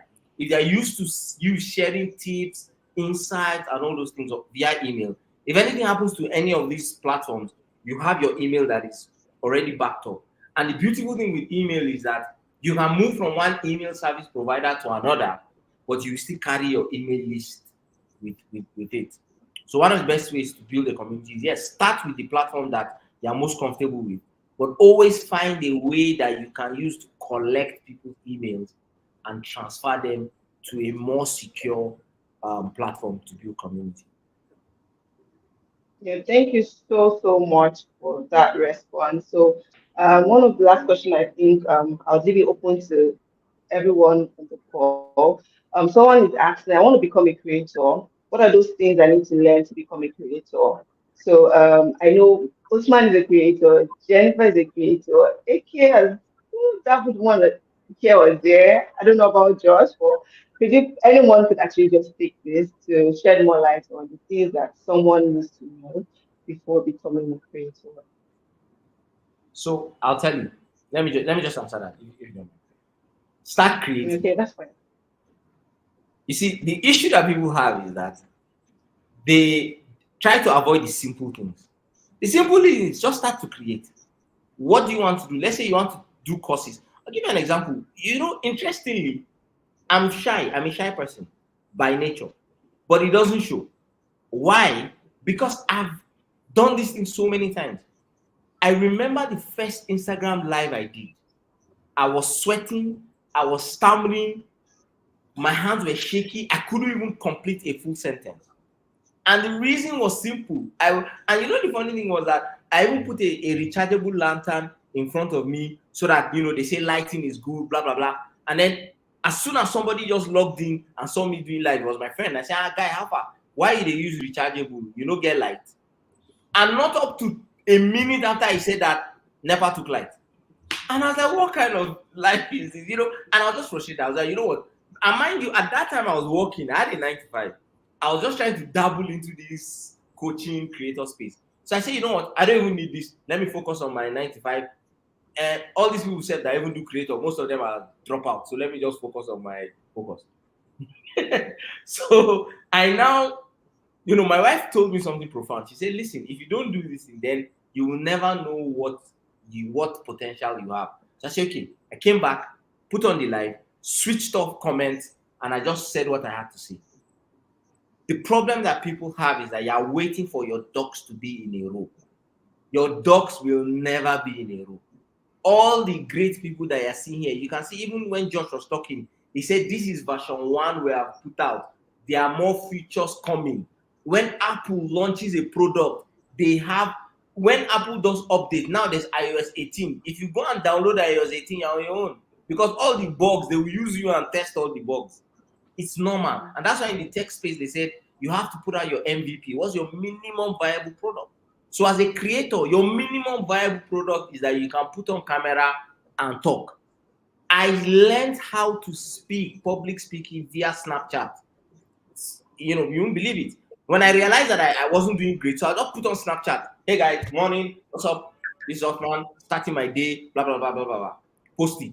My Snapchat people hated it, but they won't unfollow because people like Amebo. So every day I'll just post on my Snapchat. And then after a while, when I go to speak somewhere and they give me a microphone, I just imagine that that's my phone and I'm on Snapchat. And then I don't even care who is in front of me. And then I just start talking. Slowly. I told you there is a workshop that I do monthly. That workshop started as a one-on-one session. You won't believe it. I was charging 25K for 90 minutes coaching. 25K. Now, I don't even think there's anything I sell that's 25K. Now, a whole 90 minutes. And then what did I do? As I got better, as people started, coming and I was getting testimonials, I started to increase the price slowly. After a while, I said, you know what? I think this would be a good physical course. So I, started doing a physical course. But I also now have an online course. So the thing as a course creator, just start. What idea do you have? Put it out there. Put out as many things as you can. You never know what will transform. Sorry, just to add this. There's something I tell a lot of people. I've been doing business coaching for only 2 to 3 years. But a lot of people are surprised. Because when I first started, I was a life coach. Aspire to perspire so that you can acquire and maguire. That was what I was doing. But I realized that people don't like to pay for perspire to perspire. They want to make money. So I pivoted away from life coaching and I went into business coaching. And now what has helped me and why I'm able to get results for my clients is because of my life coaching certifications and experience. When you come with your business problem, I'm able to identify the life aspect in it, help you solve it, and then help you to grow your business as well. So just start, hit record, fire down. Your first 100 videos will be rubbish. After a while, you get better. How does that answer? Yeah, thank you so much. And I'll just like to add, like, I noticed that a lot of people are asking me to get a recording. Yes, the recording would be available on YouTube. So you can come back and watch the whole session from beginning to the end and pick out all of the gems that have been shared. So we've come to the end of this session, but I'd love to ask each and every one of our speakers to give us a final word for 1 minute, 30 seconds each before we call it, before we wrap it all up. So we'll start with Josh. Oh, okay. Very, very unpopular opinion, but I think that Nigeria is open for business. Um, okay, I'm glad somebody agrees with me. But yes, I think that there are a lot of opportunities that have now come to light, especially with what is happening with our subsidy, fuel, dollar. Everyone is going to access dollars at the same price. Foreign companies no longer have that competitive advantage, to come and produce here in Nigeria. So local appetite has increased, which means we're no longer shopping for Gucci. We are now shopping for regular people who produce stuff here in Nigeria. So I think now is an opportunity for a lot of young Nigerians to look out for opportunities around them and create businesses. I think now is the time. We have another at least 3 to 5 years to do that before things become stable. Nigeria is going through a very rough stage, but it is important. I think we've gotten it wrong for the last, 50 or so years. Forget about the personality of whoever it is that is in charge. Focus on the opportunity. How can you tap into, what the country looks like? A lot of people are saying, "Oh yeah, everywhere is not good. Blah blah blah. It's time to jackpot. It's time to do all these things." But I am of the opinion. I'm seeing the numbers, right? Piggyverse has been, in terms of numbers, it has been growing very, very steadily over the years. Even now, people say when the economy is down, people say when the economy is good. I'm seeing that. So again, step aside from social media for a bit because I think it can be very draining with a lot of negativity. Go outside literally and see what's happening out there. There are opportunities. We've been banking on oil as a country for a very, very long time, and we've not focused on all other industries, right? There's opportunities in manufacturing, there's opportunities in textiles, opportunities in agriculture, especially now. So my own advice is, yes, you need to make more money, you need to work in a career. And then let's even talk about career people. Yes, you're in career, you do a lot of interesting stuff, but there are also people doing a lot of interesting stuff, right? So what I think that you need to do is you need to be able to separate yourself from others. You need to be able to talk about your work, right? Even when it comes to hiring, there are some people you naturally go for, because they've put their work out there, they've put stuff out there, and it's not necessarily you're not trying to sound like a thought leader. Let's say you built a solution, you work in product, you build a solution for a particular niche market. Talk about it. What's your experience building that? And that way people can see who you are. And then when there are bigger job opportunities for you to take advantage of, they're the same people that will actually share those links with you, right? A lot of job opportunities are out there, but they're getting filled up without a lot of people knowing.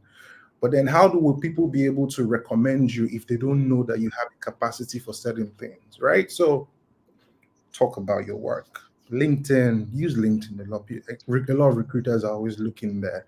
If you just put out your work, but also I think now is the time to take advantage of business opportunities to create $1 million companies, even here in Nigeria. That's just what I think. Thank you.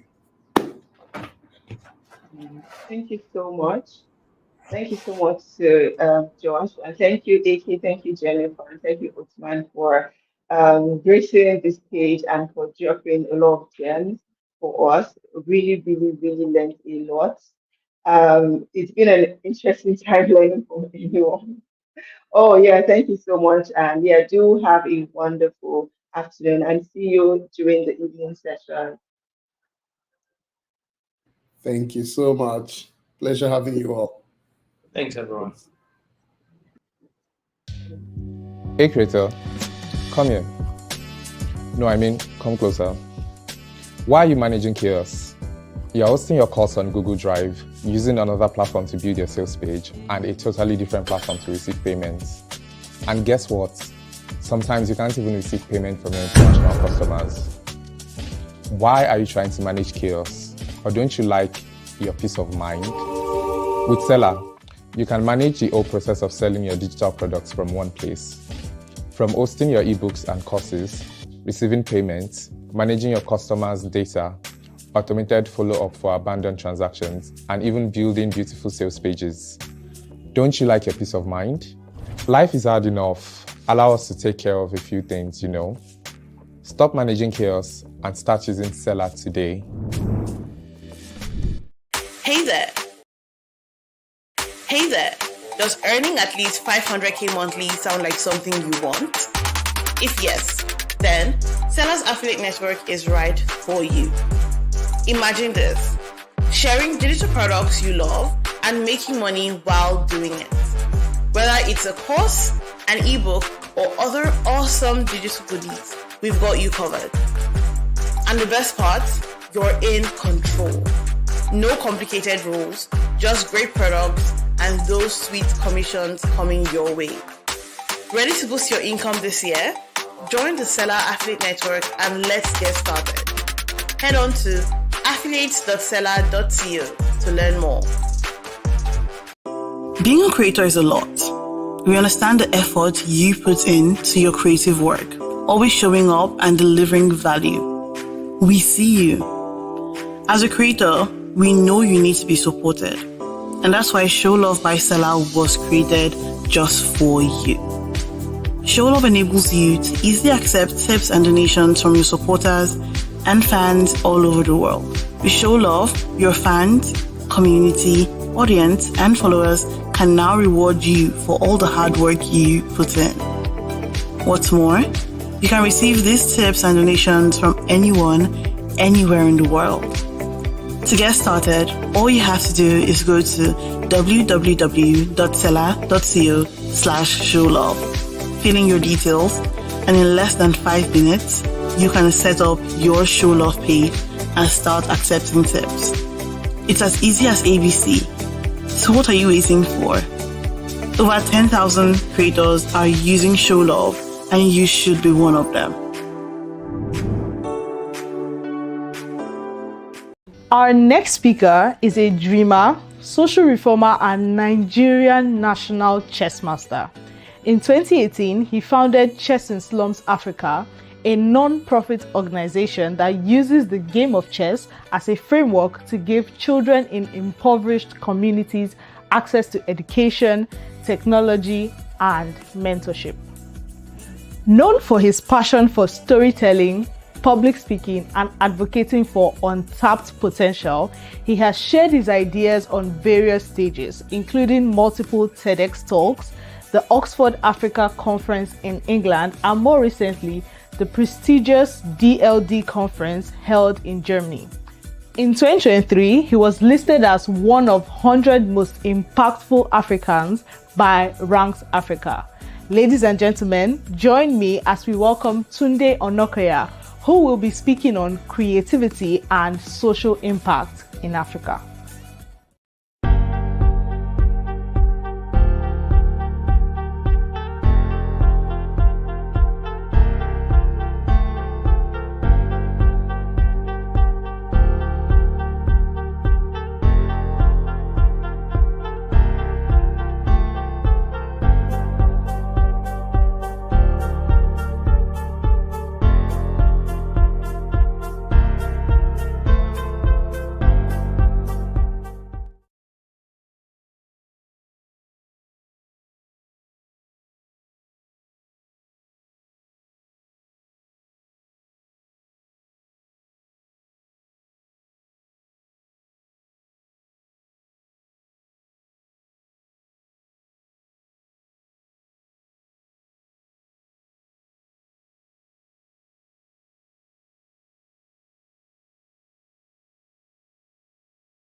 Oh my, look at me. I didn't know I was muted.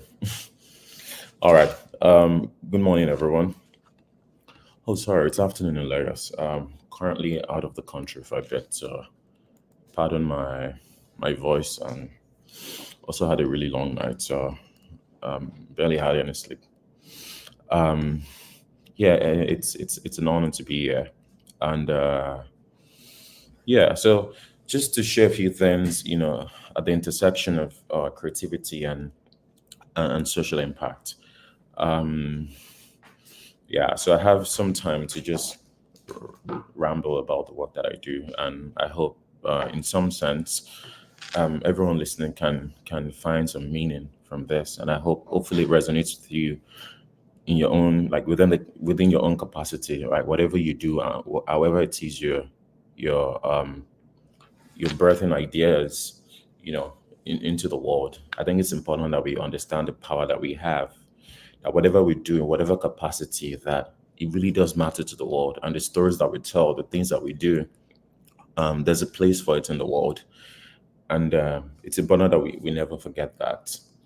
Um, yeah, so I'll start with this. I'll start with a bit of my journey so you understand why um, I do the things that I do, and what I still think I can become.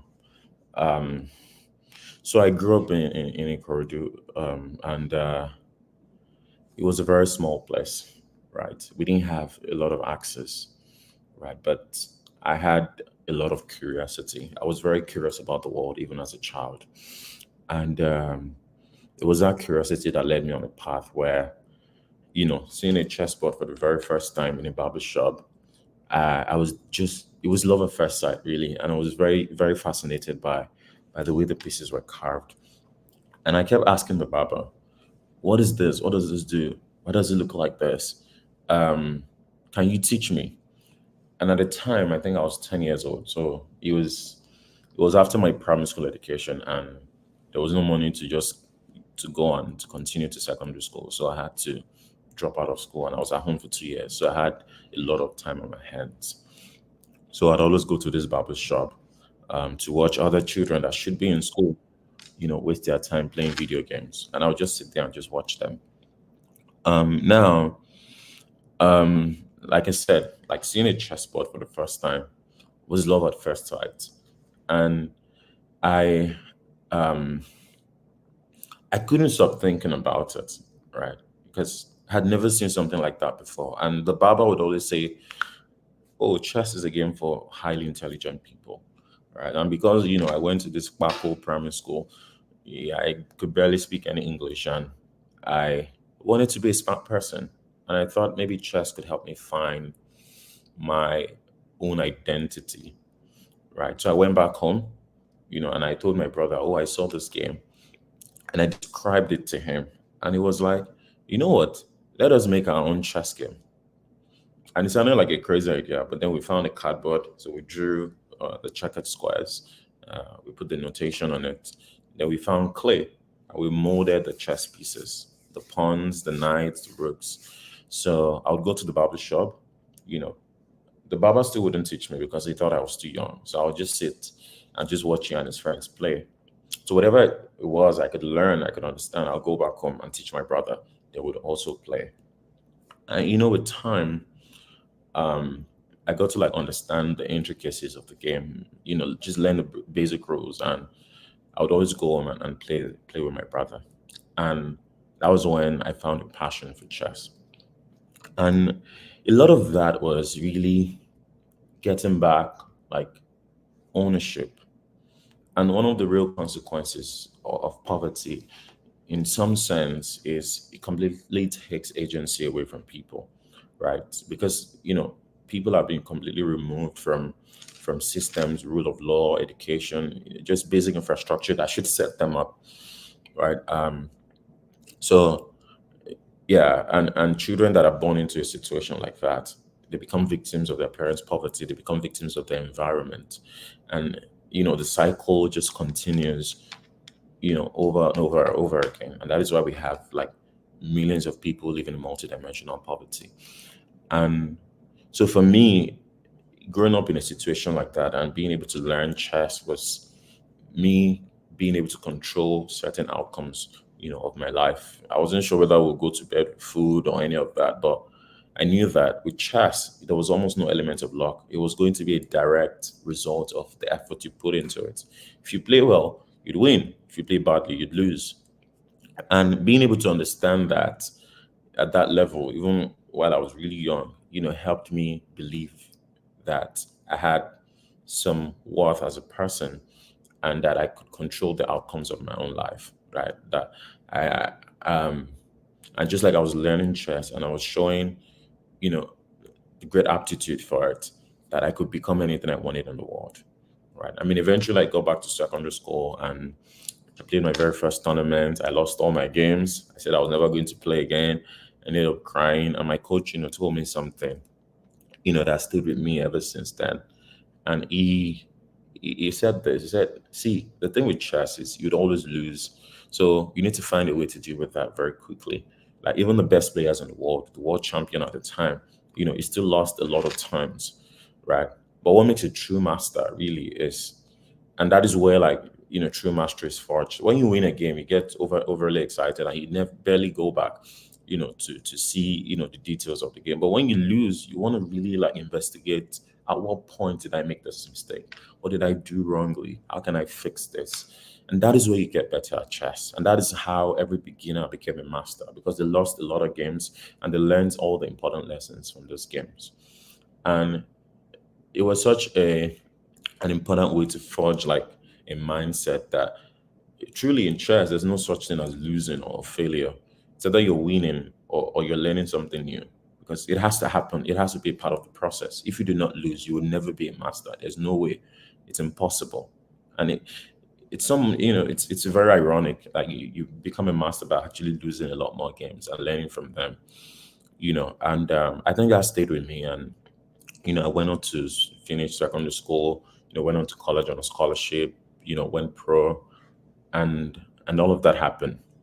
Um, in essence, chess gave me a way to see the world beyond the confines of where I grew up, beyond the corridor.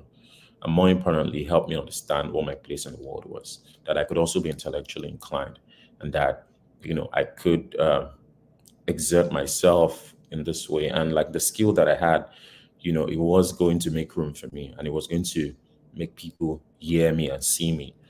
And that was enough, for a young kid from Ikorodu that had very little exposure, um, to believe in himself, right? So chess set my life on a much different trajectory. And 6 years ago, I made a decision that I was going to do the same thing for other children like me.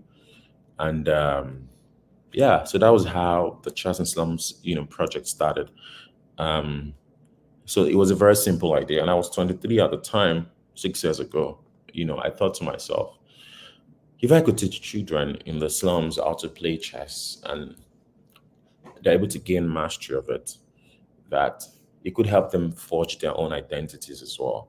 Right? I remember I spoke earlier about how the real tragedy of poverty is it robs people of their agency. Yeah, and children are born into a situation, where they become victims of their parents' poverty, right? And everything is really dependent on that. Is whether you win the ovarian lottery. If you were born to rich parents now, you don't have to worry about all of those things. You get the best education and you go on to live, at least a comfortable life. But for children that are born into, a terrible situation. Imagine being born in a village somewhere in Kwara State, and just imagine a situation like that. How does a child like that make it out of there? And so the idea was if I could teach chess in some of these forgotten places to these children and they could show like aptitude for it, the world would pay attention to them. And in some sense, right, you're giving them back some, not just hope, but you're giving them a way to belong to a global community because chess is a global game and it's a global benchmark for intelligence, right? It's a very prestigious game.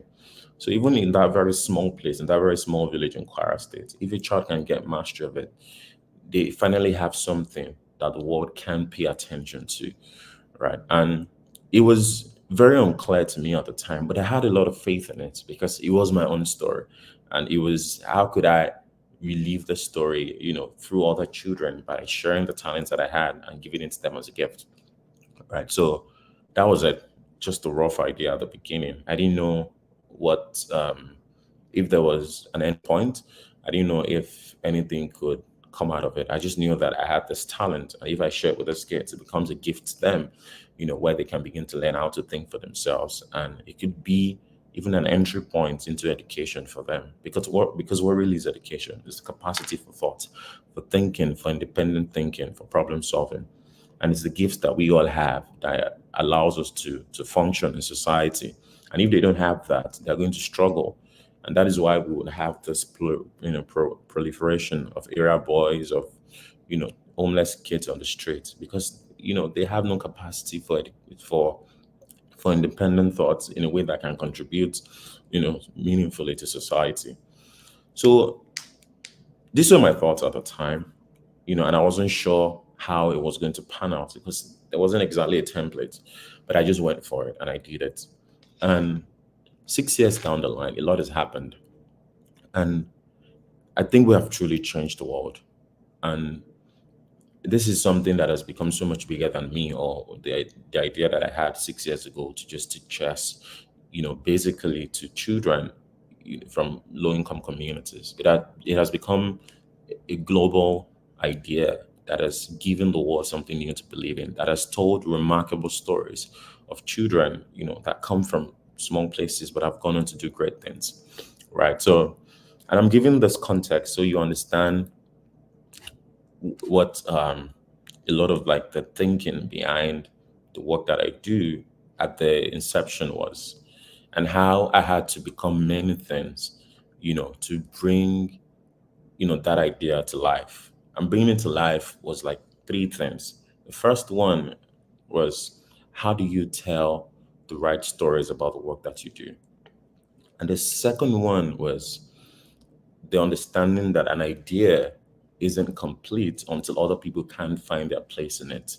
So how do you find the right collaborations and the right people to join you on that journey of building it, from that idea to something that can be impactful, right? And I made a few notes here on the things I wanted to talk about, and the first one really is to delve into what the power of creativity is.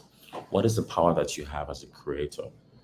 And now, two of the best advices I've ever gotten, right, is one, take nothing for granted.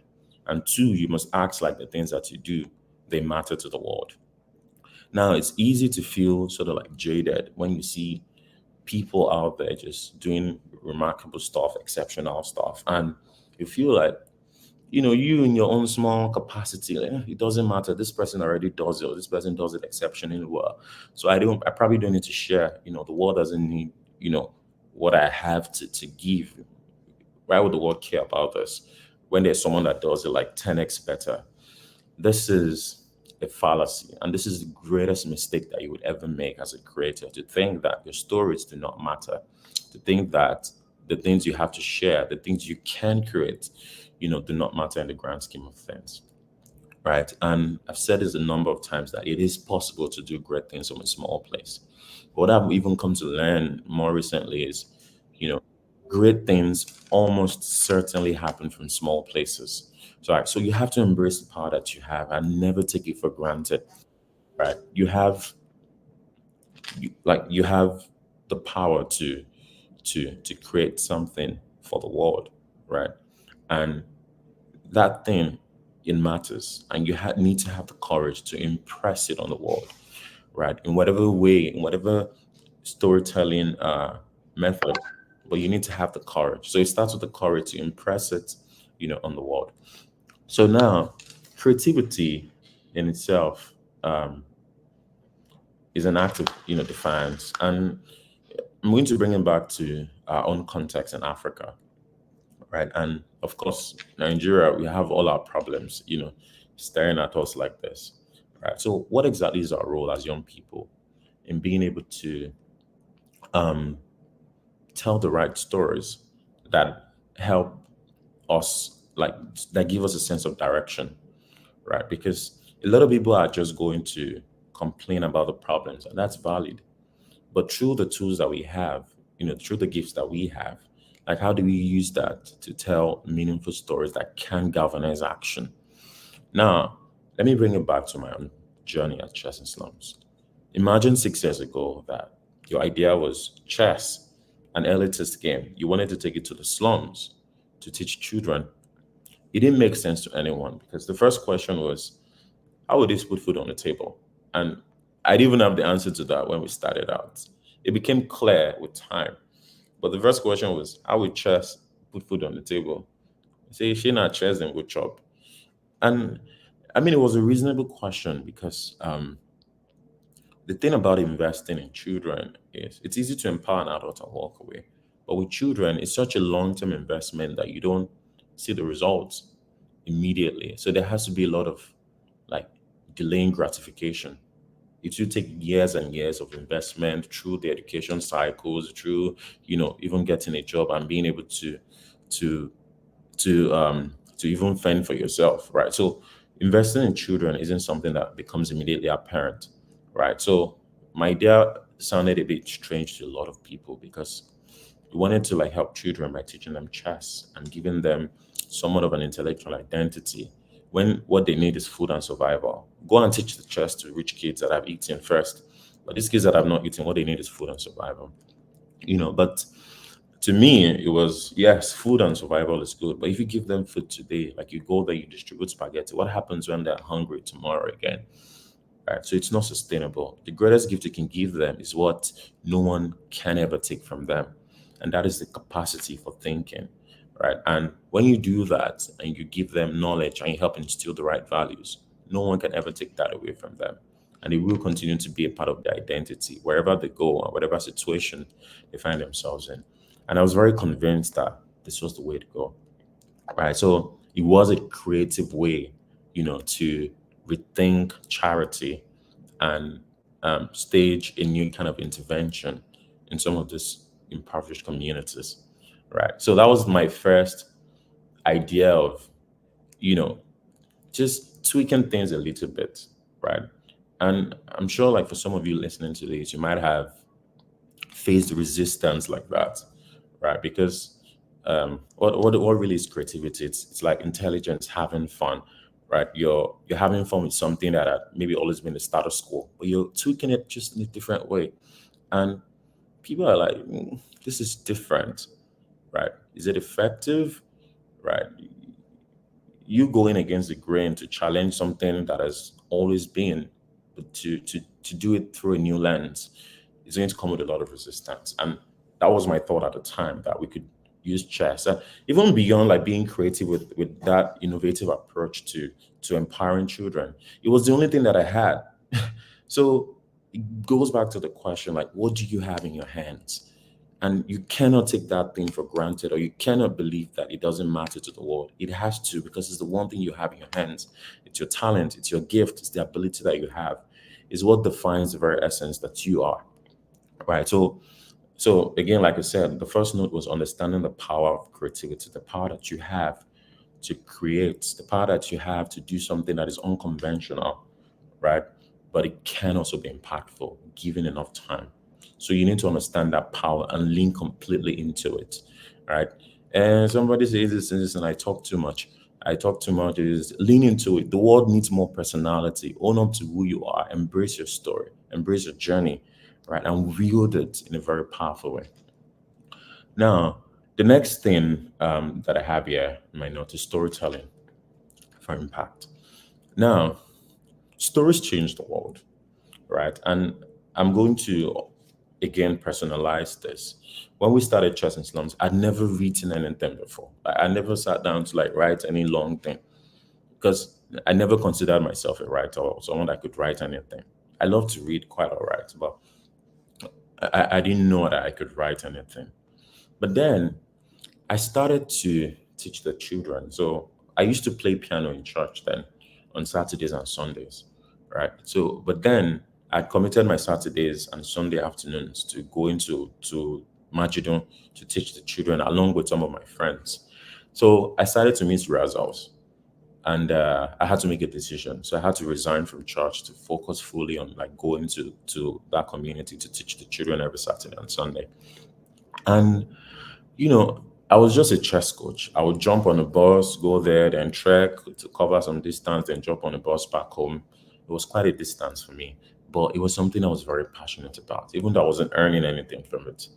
Then one day, I think it was Christmas period, the children brought promise cards that uncle promised me. I don't know if you guys remember, promise cards. Um, Uncle promised me this. So it has like a list of gift items. You can promise them maybe books, money or whatever. And chess coach was broke himself. In fact, maybe I need to take this promise card to my own people so they can start promising me stuff because, I really wish I could help or help solve some of your material needs. But, I was dead broke myself, but then I felt for them because a lot of them would come to the chess classes and they'll tell me, oh, we've not eaten for days now.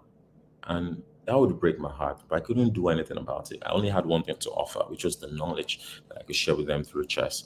But on that day, I was just doing Father Christmas and like, yeah, you take 10 naira, you take 15 naira, you take 100 naira, and on my way back home, I took a bus. I entered Danfo, normally, and I wanted to pay the conductor as I just put my hands in my pocket. So I had felt like, oh, there was still maybe some money left in my pocket.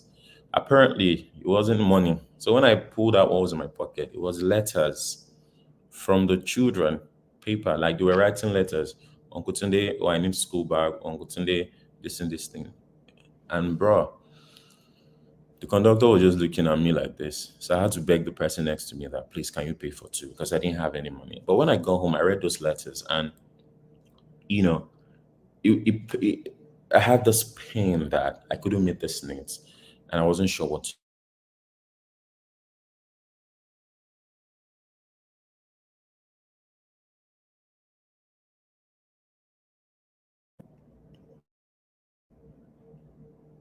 Can you guys still hear me? Sorry, it went off for a second. Um, so it brought the necessity to, please let me know if you guys can still hear me. So I'm not just rambling. Because it disconnected for a moment there.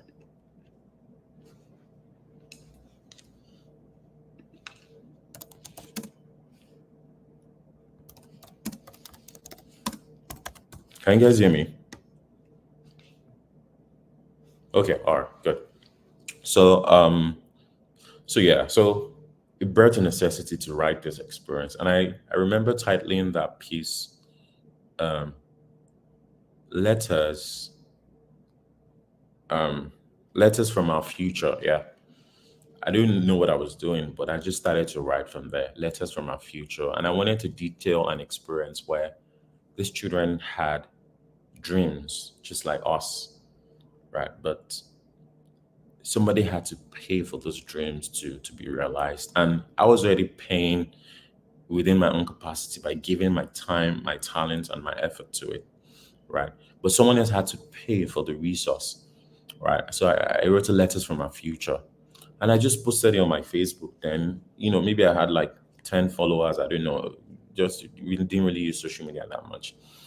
And the post went viral, right? And I put pictures of the letters the children wrote and put in my pocket. And the post went viral. And people were like, oh, that first, image, I'd like to meet those needs for that child. I'd like to meet this. And that was how, for the first time, me just writing something and giving people a way to experience the same things that I had experienced working with the children, it affected change, right? And people felt that very deeply. And, they contributed and were able to meet all of those needs. And you can imagine the excitement in my heart, the next weekend when I was going there, to meet the kids with all the school bags and everything, the books that they needed. It was a life altering moment for me, right? It was like I had the power to change the situation because I had spent like 2 hours writing something that I could share with the world, and it bridged an important gap. And this is something you must understand about the way our society is. There's a huge gap between the haves and the have-nots. And the only way to bridge that is through storytelling.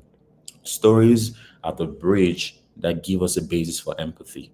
And without that empathy, there's very little we can do, right, to bridge this divide. And this is the power that you have as a creator, that you're the storyteller that gets to bridge and stand in that gap for the people who do not have the power to speak for themselves or who do not have the courage. And this is such a beautiful thing to have. And you must never ever, take it for granted.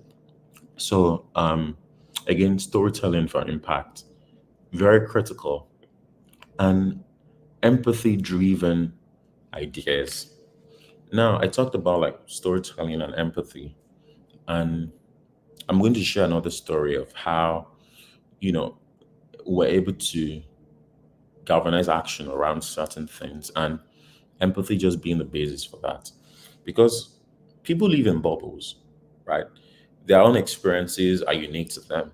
And most people never really step out of that, right? So it's the stories that we tell as creators that help people, that bring people into, a world that is different from what they know, what is their reality, right? So, and how do we approach that, by creating a basis for empathy, right? Is our ability to understand the needs of the people that we're telling stories about, right? And to design solutions for them that is meaningful to them, not solutions, ideas that please us, but that can be meaningful to the people that we are serving or we are um, advocating for, we're telling stories about, right?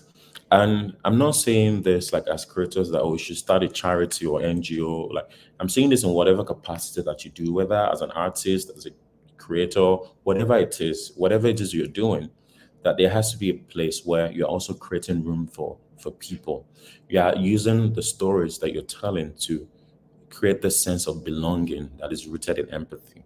And this is something that you have to do, right? If you want to really blend, the creative prowess that you have and actually impacting some people or some place, in some sense. So now let us bring it back to how we can use our creativity to problems, um, both as a country and as a continent. I think the first real thing is collaboration, right? Um, when we did Chess and Slums for the first 3 years, no one really, no one really understood what we were trying to do. It didn't make sense to a lot of people because, like I said, it was such an elitist idea of chess in the slums. But after I wrote that first story and I saw the effect that it had, I immediately knew the power that I had to affect people's thoughts, right? By just penning down, my my by just like penning down the way that I saw the world, right? And that was hard at first because I never considered myself a writer, and I was a pretty shy and reserved person, right? I could never be the one to speak in front of anyone. So even being able to write something, I became a little too critical, right, of the things I wanted to share. And I'm sure, like, for a lot of people, you've been there at many points. Like, you've created something and you're just, bruh, this thing is not good enough. And you just keep them in your drafts, right? And you have a voice to change a nation, but you're afraid you say something wrong. You're afraid you punctuate wrongly, or you're afraid you do something that doesn't feel good enough to your own standards, and you refuse to share it. And you know you you take something, from the world, right? Something that would have connected with someone, even if it's just one person. You deprive the world of that because you're afraid, right, of how people will accept it, or even maybe you're afraid that people wouldn't accept it and it wouldn't get any attention, right? But that is not how um, we should be as creatives. That we should share our ideas regardless of its acceptance, right? And we should put it out into the world. Let these ideas, let this, whatever it is, let it collide with reality. And even if it doesn't immediately start to like create this snowball reaction, it will continue to compound. And someday you will get your moment, whatever that is, maybe your viral moment. And this is what I did, like for the first 3 years. The first thing I wrote was a hit, and it created this illusion and this standard in my head that I needed to keep operating at that level. But the next few things I wrote, nobody cared about it. But I just kept doing it for 3 years and I just kept writing. But what happened was I was getting better with time, and I mean, you can only connect the dots in hindsight, but I didn't realize it at the time. At the time, I just thought, oh, after using like 4 hours to write the stories of these children, got maybe 2 likes, right? From me and my girlfriend at the time. She was a supportive girlfriend. And but I didn't care, right? Because I didn't even know that. To me, I was grateful if it just got 2 likes. But it was important that I had done what was right and what was important and what needed to be shared with the world. And I wasn't going to hold back from doing that. And I just kept doing it and just kept doing it. Then in 2020, I joined Twitter. It's a funny story how I joined, but and I think I've shared this only once before. The only reason why I joined Twitter was because I had, a bad phase in my life where I got involved with sports betting, and I started following punters so that I would like drop codes. It was like a 2 month phase for me. I wanted to use 100 naira to make 10 million so I could go back to Lagos, to get a new place and all of that. I was in Port Harcourt for some time. That was like during like the whole COVID debacle. So that was why I joined Twitter in 2020. But something happened when I joined. Of course, I was there on the lookout for betting codes and all of that. Someone shared a story, like a thread, and I read it to the very end. And I was like, wow. And I sent the person a message, right? And said, you just gave me the courage, like, to start sharing again. Because at the time I had stopped. Then the first day I shared a story of this girl called Basirat, that she was the first girl to ever get a scholarship, from our program. And because she was good at chess, somebody decided to pay for her education all the way to university. And I wrote about this girl. And I just, after using like 4 hours to write everything, because I was still new to Twitter, I just mistakenly deleted the entire thread. And I was like, whoa, oh, this is horrible. Like, how would I ever be able to recall all the things that I wrote? So I just forgot about it. But after a few hours, I thought to myself, I have a lot of time in my hands. I could do this again. Then I tried to recall all of the things, that I've written previously. And I spent a lot of time putting it together again. Then I shared it and I went to bed. And I just woke up the next day and, bro, it had gone super viral, right? And there were people from all over the world that were inspired by the journey of this little girl and now wanted to be part of her story. And that changed the girl's life forever. And you'll never understand how this thing like made me feel at the time. It's like you have a superpower, right? And the superpower is like with a pen. And whenever you wielded that pen, it could completely change the life of another person because you had managed to, like in the midst of all of the frivolities in the world, all of the other things on social media, you've managed to create a moment where someone felt seen and heard. And that is magic. And that is the power that we have. And what is that enabler? It's technology. So it's a collaborative effort with your ideas, colliding with reality, and using technology to scale that. Right. So, social media, right? It's our most important tools, for storytelling. Like, and even like in the broader context as a continent, as Africans, like for the longest times, our stories have been told without us, right?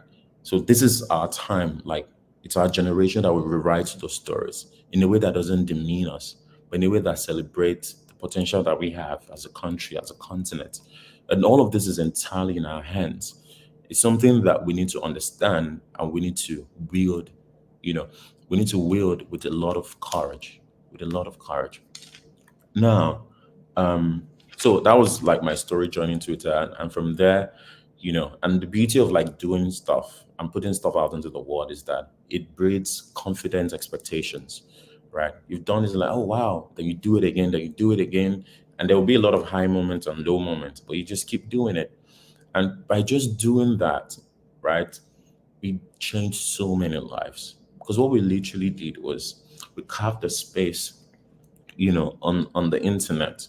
We carved a space where, people that have been forgotten, children in Oshodiona Bridge, and for those that have followed our journey in some of the worst slums in Lagos across Africa, I would literally carve the space on the internet through storytelling, you know, that people can come and see them, and not just see them from a distance of like, oh, those children are suffering. You know how the typical African child suffering image depicts, but to see that spotlight can be shown on the potential that they have, right? And potential is nothing if it's not realized. And being able to use chess as a tool to make that, very visible, right?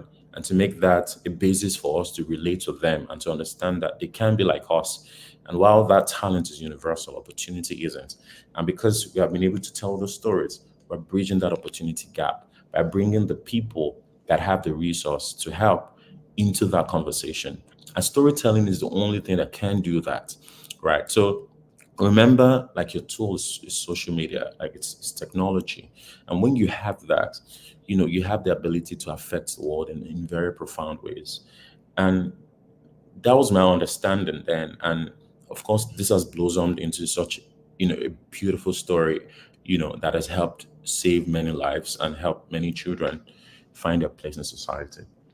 So I don't think I have a lot of time left, but I'll say this. Um, I think as a final thing, the role of purpose. Now, I'm going to read verbatim something I wrote earlier this year. And this is how we give, this is how we give direction to whatever skill or whatever ability that we have. Now, Nigeria has a lot of problems, and in a lot of ways, we are almost like very like inclined to solve our own immediate problems, right? It's survival. Nigeria has conditioned us to survival and to care solely about ourselves, right? And it's okay. It's okay to look out for yourself, and do what you can. But I promise you that there's another layer to that, that gives a deeply fulfilling life, right? Which is looking beyond yourself and using the platform that you have to shine the spotlight on other people, right? Or like I said earlier, to give other people that sense of belonging through your stories. Now, earlier this year I traveled to Munich for the first time to speak at a conference. And at the Munich conference, we had this chess exhibition thing where like 10 people paid €1,000 each to play me, but I had to play all of them at the same time. So if I win, they would put that €1,000 to our charity so we can support the children in our academy. But if they lose, they don't have to. But I have to play all 10 of them at the same time. And I was like, okay, challenge accepted. But what a lot of people don't know is, I gave up playing chess for 7 years. Like prior to like what happened in January, I hadn't played chess in 7 years because I had given up on those dreams just to focus on using, the power that I had through storytelling and the work that we do at Chess and Slums, right, to empower more children and put them in the spotlight where the world can see them and avail them the opportunities that they need, to thrive. So I gave up on all of that, but in January, I decided to play again. And, I beat all of them. Then the video went viral.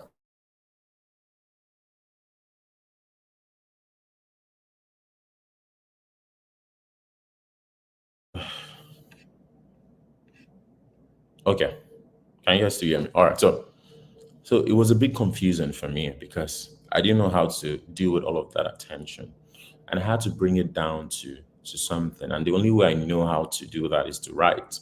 And I wrote this, and I'm going to read it verbatim. And this is just bringing all of this back to giving your creative ideas, giving it purpose, channeling it through that purpose pipeline. Because without that, you cannot impact lives. You can impact yourself and you can, make something for yourself.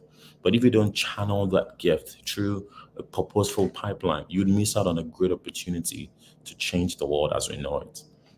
Now, so I wrote this after that video went viral and there was a lot of attention. And I wrote, Dear Dreamer, recently a video of me playing chess against 10 people simultaneously in Germany has been making rounds on the internet. And this has brought a lot of attention to me as I have gained over 200,000 followers across social media from that one video. It has been a little overwhelming for me, but I think it presents a rare opportunity to share a profound lesson. 8 years ago, I quit playing chess professionally. I was a talented kid who had won a number of tournaments and had great dreams to become a grandmaster. I gave up along the line, partly because there was no way to finance this pursuit of personal glory, and more importantly, because I had found a deeper calling to use my love and knowledge of chess as a tool to empower children in poverty. I was 21 years old at the time, but it seemed like such an unwise decision. I took the road less traveled regardless, and it has indeed made all the difference. This birthed the Chess in Slums project, which has given thousands of children society often overlooks a fighting chance. So I say this to the young, to the old, and to the extraordinarily talented person reading this. Each of you holds a unique talent or skill that sets you apart. And when you use this talent solely for your ambition, it brings you success, and there's nothing wrong with that. However, when you choose to share this gift with others, especially those who may never have the same opportunity, it transforms into something far more powerful. It becomes purpose.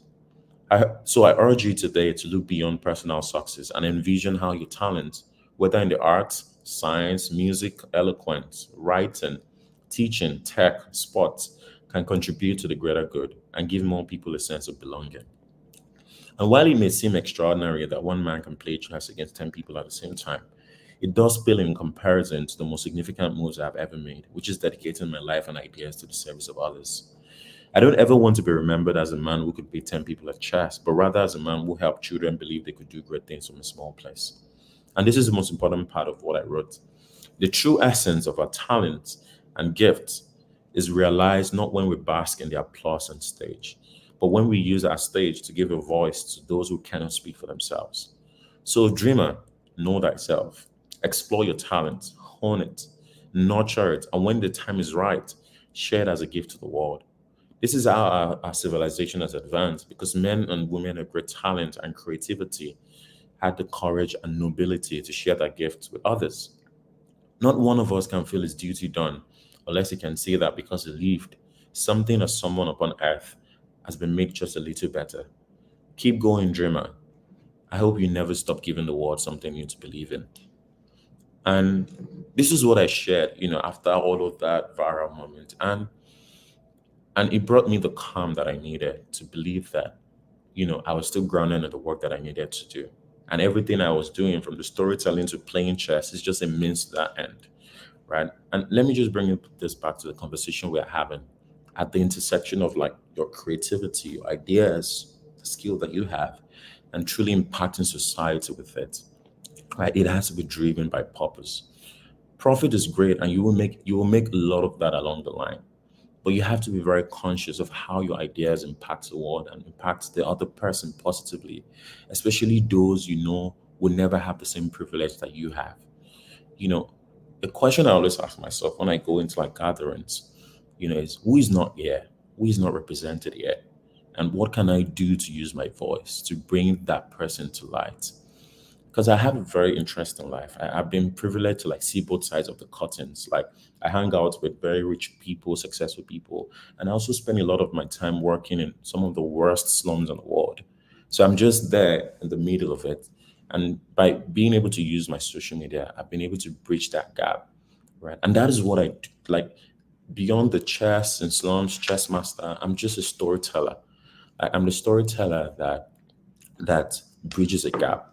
And there's this quote by Cloud that I love so much. It goes, um,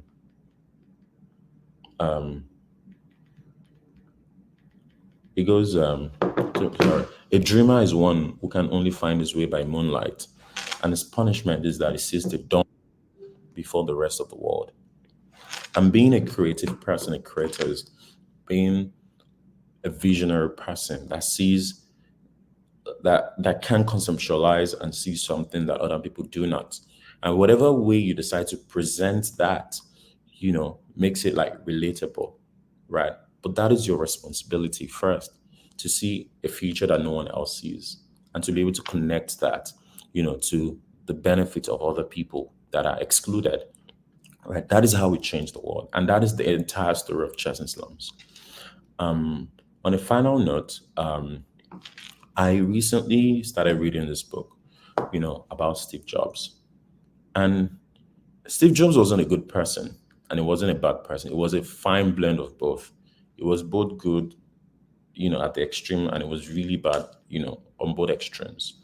But there was this thing that he had. He and his father, they were, they just moved into their new house in San Francisco and they were painting the fence. So when they were painting outside the fence, that was like out facing, they put a lot of attention into like painting, the details beautifully painted. But now they now started painting inside the fence. Now imagine painting inside a fence, like nobody will see it, right? So Steve was just painting it shabbily, right? And we were just like, and his father just stopped him and asked, like, why was he painting it, so mindlessly? And he said, no one is going to see this, right? So it doesn't matter, right? It's a part of the fence that is unseen. So, and I don't want to waste the paint. And he told them there that, see, that part that is unseen, right, is where you need to pay more attention to, because that part that is unseen is your commitment to excellence for yourself and not for people's validation. And that commitment to excellence for yourself, right, is what makes a true craftsman different from the average person. And that lesson stayed with Steve Jobs, and that was how, like, that was why he did the things that he did. The only person that could have built a product like the iPhone and the computers and the personal computers was someone that was as extreme about details like Steve Jobs. No one else in the world could have ever done it. It had to be him, right? Down to like the screws that were unseen. There was a particular label that needed to be on it, and Steve Jobs ensured that it had it, and it was going to like worsen like their margins, but he ensured that that commitment to excellence in building a timeless product, would become like his own commitment to excellence to himself before anything else. And I would say this, like, before you can think of impacting the world, or before you can think of like, venturing out there and, using your ideas and, colliding your ideas with reality, you have to ensure that you have built capacity, right? This is important. Like that thing that is internal, not the thing that social media sees, right? That personal development, that character, charisma would only take you so far, but when you have deep character, it takes you all the way. So you must spend a lot of time forging that in silence. That can only be forged in silence. And if you're listening to this now, you worry about like, you're creating and maybe you have just a few followers, a few likes, and nobody cares about that. Please embrace it. I promise you that you look back and those will be the good old days for you. Do you know why? Because you still have the liberty to make mistakes when the stakes are really, really low, right? For someone like, imagine someone like Justin Bieber now just doing something irrational on the internet. Every single blog will take it, right? And it's just human. Like he's making the same human mistakes that we all do, but his own mistakes are terribly amplified because he's already in the spotlight. So while you're forging, that capacity in the fire quietly, you have the liberty to make a lot of mistakes, and the stakes are really low. And the beauty of doing that is that you get to grow and learn very quickly, right? When you see people that have accomplished stuff, when they become too careful and you see that they're not doing daring stuff anymore, it's because they're afraid of making mistakes that will be criticized very heavily by the public, right? And that is why maybe even early success can sometimes be a curse, right? So lean into your journey, the progress that you're making, the little things that you're doing, embrace it and love it wholeheartedly. Like fall in love with your passion, right? And it's that thing about like, there are decades when nothing happens, right? And there are weeks when decades happen. And when your own weeks, decades in a week happen, you will be ready for it. You'll be ready to own that spotlight. You'll be able to wield it. And you have arrived finally. But at the end of the day, which is so much more important, you'll be able to use that spotlight to affect other people around you. It doesn't even have to be like on a global level, like even just within your sphere of influence, you'll be able to really affect people in meaningful ways. And that is how we change the world. That is how we impact the world. It doesn't have to be social impact, start a charity, go and start doing all of that. No, no, in the little ways that you can, please do it. The gift that you have. Because remember, when you have a talent and you use it for yourself, it's great. But when you take that talent and you give it to someone else, it becomes a gift to them. And that gift to the world has been expressed in every way, from the invention of the car, from the invention of social media, of the internet. It had been someone's talent and idea, that collided with reality and became a gift to other people that now use it. And that is how any great thing has been built. And that is the power that you have as a creative. And with that being said, thank you so much for having me. And I wish you all the best on your journey to aligning your creative powers and building something truly impactful with it. Thank you very much.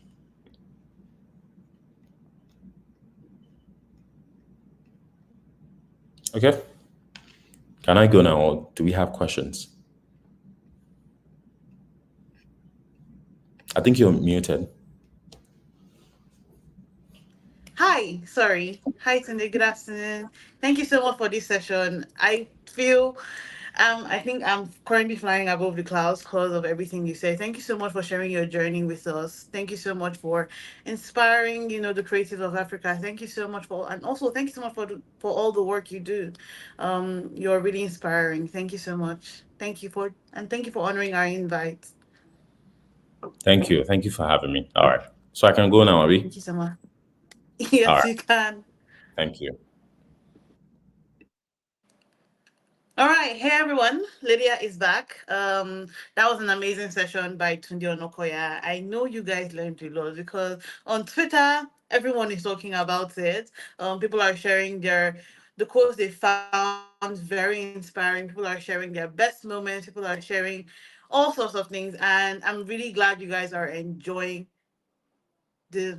I'm very glad you guys are enjoying this session, and I'm very glad. So we're back again for the what do you call it for the giveaway session, and I'm very glad a lot of you got the answers, but we can only we can only give it out to two people.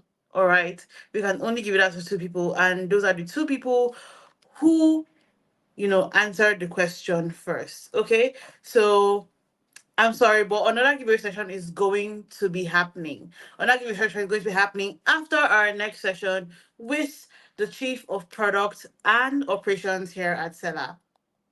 All right, so let me see your emojis. If you are pumped for this session, let me see your emojis in the comment section. Let me see fire emojis. Let me see rocket emojis. Put out your favorite emojis if you are excited for the next bit of sessions that are going to be happening today. Okay. And also the giveaways because we have over 200k. We have over 200k and a lot of merch boxes to give out. Thanks to our beautiful people at Sada, we have all of this. So get ready, get ready, get ready. Okay, I'm seeing your emojis. Yes, yes, yes, yes, yes. Drop it. Yes, I can see your emojis. I am very excited. Drop it, drop it, drop it, drop it, drop it. Okay. In fact, I can see your emojis. Yes, I can see your emojis.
All right, awesome guys. Please keep giving us the fire emoji. Keep giving us the fire emoji. Amazing, amazing, amazing, amazing. Let's see the fire emojis on the screen. Phenomenal, phenomenal, phenomenal, phenomenal, phenomenal. Guys, if you enjoyed Tunde and Onakoya session, right? If you really enjoyed it and you learned something from it, okay, please just let me know one thing that you learned from his session today, okay? You can share it on the chat box below. Just let me know one thing that you learned from Tunde Onakoya's session, from his session today, his keynote speech, and let's also get to see if you're actually paying attention and if you're learning. And as soon as Lydia is back, she's also going to announce the winner of the previous game that we have. And also she'll introduce us to a new game as well that we should play in order to win some like cash prizes, merch box, and some other things from Seller. Amazing. I can see Maduka Chiamaka. Great, great, great. Guys, also please don't forget to let me know what you learned from Tunde's session today. Okay? Don't forget to let me know what you learned from Tunde's session today. Looking forward to seeing that from you. Great, great, great, great, great, great. Phenomenal, phenomenal. Amazing, amazing. And I'm sure that each and every one of you, you guys here, you're actually having like a beautiful experience and you're learning a lot. Eunice Ayobami says, let's go again. Yes, let's go again. We are doing the Creator Summit again next year. And of course, we have an evening session and we also have sessions tomorrow. We have Nada Space says, don't be scared to put yourself out there. Phenomenal. Don't be scared to put yourself out there. Awesome. Sims is saying you can do great things from a small place. You can do great things, and that's one thing I love about Sunday. Right? He's doing an amazing, like he's doing amazing, great things from like small places. My design and digital marketing part says I learned that I should embrace the little things I'm doing. Yes, embrace the little things that you're doing, guys, because from those little things, that's when you can eventually have large things. Deborah Tyro says, pay attention to the parts unseen because it shows your commitment to excellence for yourself. Yes, our social media madam is back. And Lydia, over to you.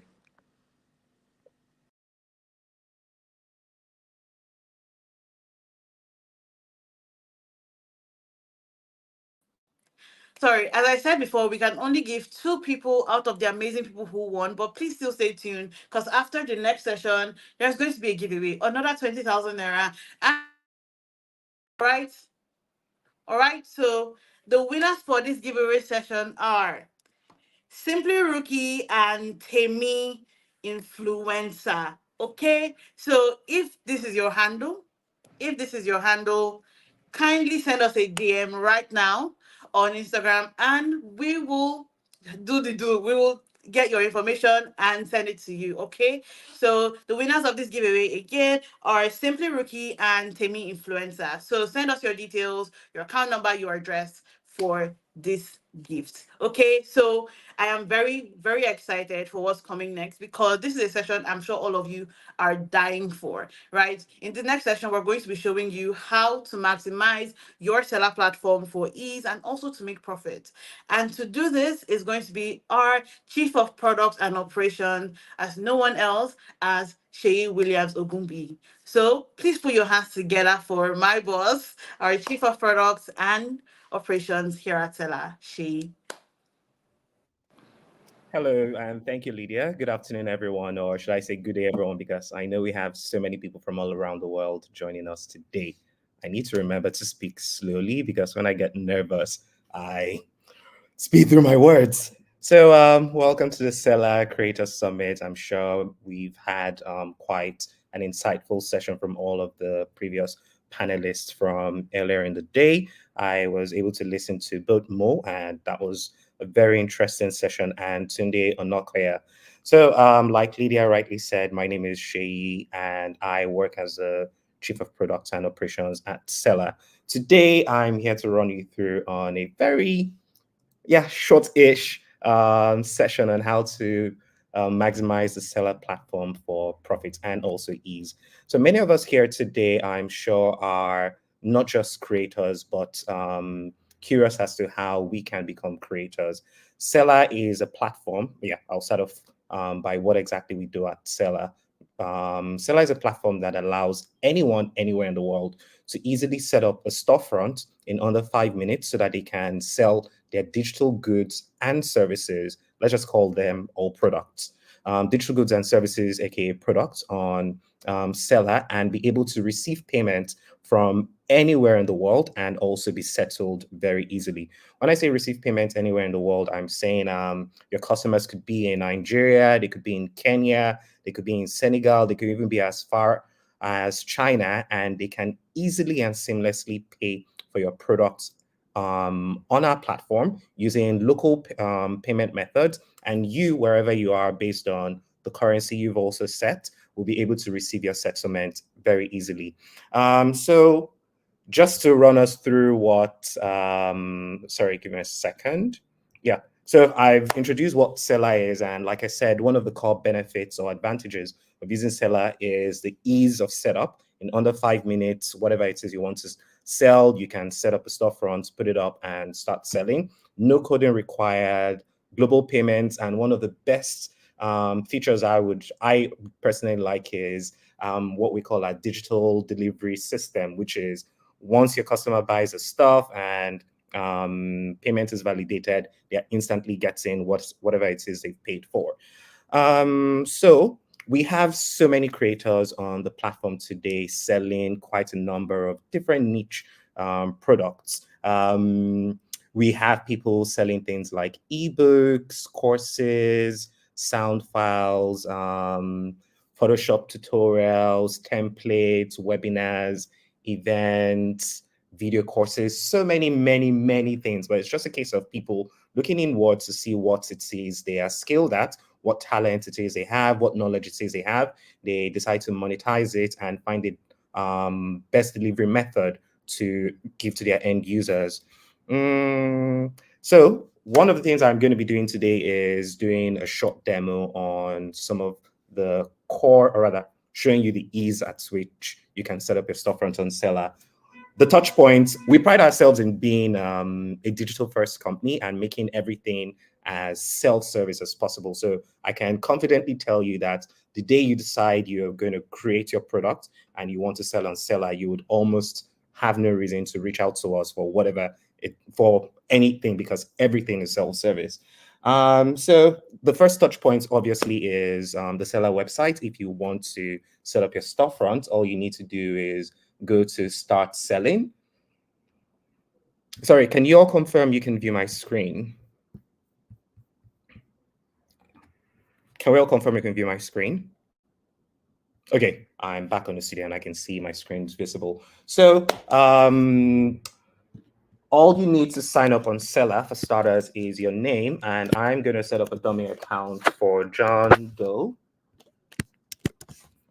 Your email address, for the purpose of this, sorry, give me a second, let me get the email address. And a password that is unique to you.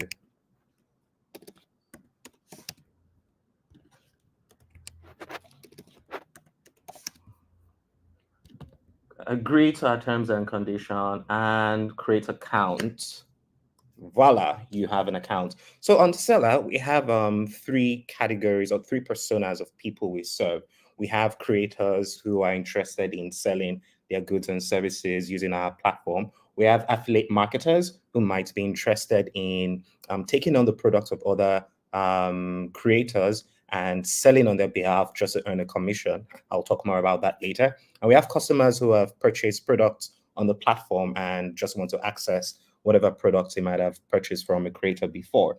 So you as a creator, you'll be selecting the creator profile and continue. We obviously want to know a little bit more about you. So just a quick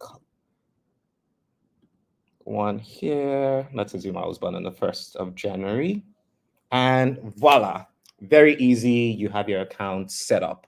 So part of the things, like I mentioned, you can do on Seller, because purpose of this call is how to maximize our platform for profit and ease, is setting up a product as a creator, or sorry, setting up your storefront and putting up your product as a creator to sell on the platform. Another thing you can do on Seller is become an affiliate marketer. Now, an affiliate marketer simply just has to sign up as easily as I did earlier on. I would subscribe to the affiliate network. For Nigerians, it's about 3,000 naira. You can find more on the Seller website for the subscription prices, and you can then go to the affiliate marketplace to find a product you want to sell and go about selling it. And another thing you can do is either as a creator, an affiliate marketer, or a customer, is to create what we call show love, a show love page. Now, show love page is basically an easy page for you to collect donations or tips from your community. Let's say you are an influencer who wants to start a project on remember, for those of us in Nigeria, do you remember many years ago there was this thing Davido did for his birthday where he asked his friends to just send him money, and as a joke, everyone everywhere all around were just sending him money to that Wemmer account. Our show love page is something similar to that, where you can just ask people to show you love, as the name rightly says. So as a creator, as an affiliate, or even as a customer, you can easily set up a show love page. I will show more about that. But for the purpose of this demo, I'll be starting off as a creator. So now I'm a creator who has set up my, who has signed up, and I want to set up my storefront. What I need to do first is obviously set up my bank details, because when I make sales, I want to be settled eventually. For privacy reasons, I will not be using my actual bank account details. So, and at Seller, sorry, I forgot to mention, like I said earlier, we enable global payments. So that means your customers anywhere in the world can pay in their in the currency if we support that currency. So today we support over 14 different currencies for payments, and also for almost the same for payouts. So let's assume I'm a creator based in the United States. For payouts, we allow you to provide your PayPal email address. We're also working on US bank accounts. That's a free demo, a free expo. I'll be telling you guys on what's coming on Seller later on.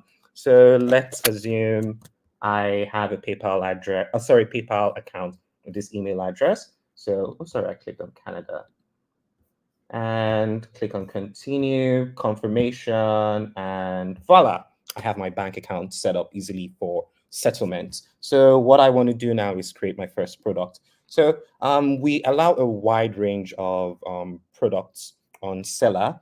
Like I said, we focus mostly on digital products, but we also allow those who might want to sell physical products to also put them on the platform. But I should mention, it's not something that we really focus on. So digital products is where we pride ourselves on. Digital products like ebooks, downloadable files in general. One of the things we've also recently started to toot our horn about is the ticketing feature we have. So that means if you have an event, let's say this session I'm having now, technically I could call it an event. I can create tickets around it for people to purchase, or I can also make it free for people to purchase a ticket to the event and easily join. I will create a sample of that for us to see. You can set up a subscription type service. Let's say I am a personal trainer and I want to have clients pay me weekly, monthly, quarterly, or whatever it is I might want for my services. I could include a meal plan and different stuff. I can create a subscription type product for that. If I am, say, a consultant who wants to offer my service, my professional service I'm thinking of something. One thing we find very popular on our platform is Japa services. For non-Nigerians, Japa means basically those who want to relocate and move abroad as either students or expats working in a new country. So we have many people on our platform offering their services as professional consultants. So you can set up that sort of product. You can host a course on Seller as well. Sorry, I failed to mention, we have 3 plans on Seller. Entry level, very easy, very basic, is a free plan that allows you to create a number of these sort of products without having a subscription. But then if you want more, if you want to be able to do more like host courses, enjoy our plugins and many other stuff, you will need a subscription. Subscription is very easy. Check the website for a bit more about that. I'll show you that later on. So yes, for the purpose of this demo, I will just be creating a digital product and a ticket type product. So let's assume I have an ebook that I want to sell on the platform. So I would obviously select digital product. I would have to provide an image of my product. Sorry, let's use this. So I have decided that, or rather, I have created a product on how to maximize a seller platform for profit and ease. So I have uploaded my image for the product. Quick product name, how to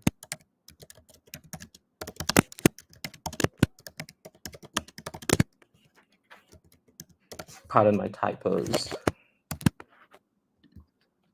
Okay, so product name, how to maximize a seller platform for profit. Now I can decide to sell my product for free, offer it for free, or I can decide to put a price. Another thing you can also do is you can also ask people to name a fair price. That means, oh, I don't necessarily want to put a price, but I want people to name a fair price that they feel is good enough for the product. You can also choose that. So for this, I'm going to be making this a free product for everyone to be able to access. A short description of what it is.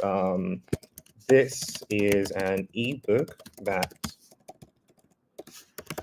teaches you on how to leverage the seller platform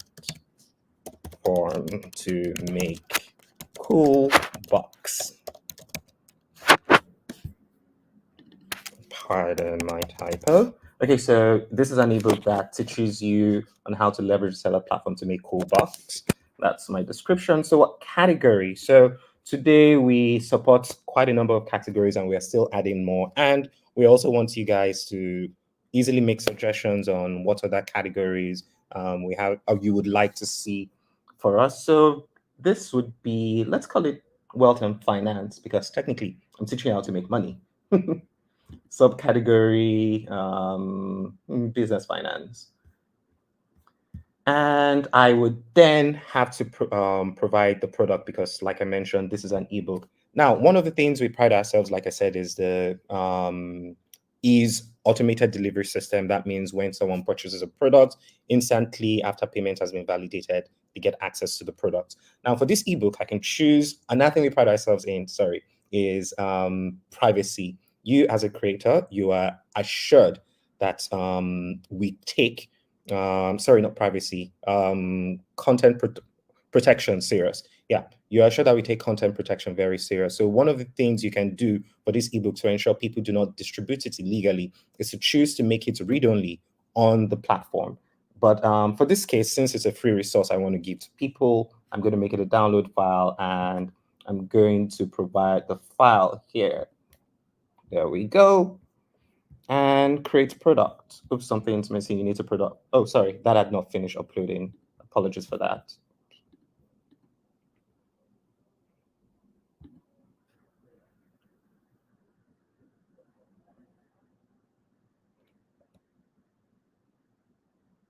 Okay, so my file has finished. Oops, don't know why this is happening.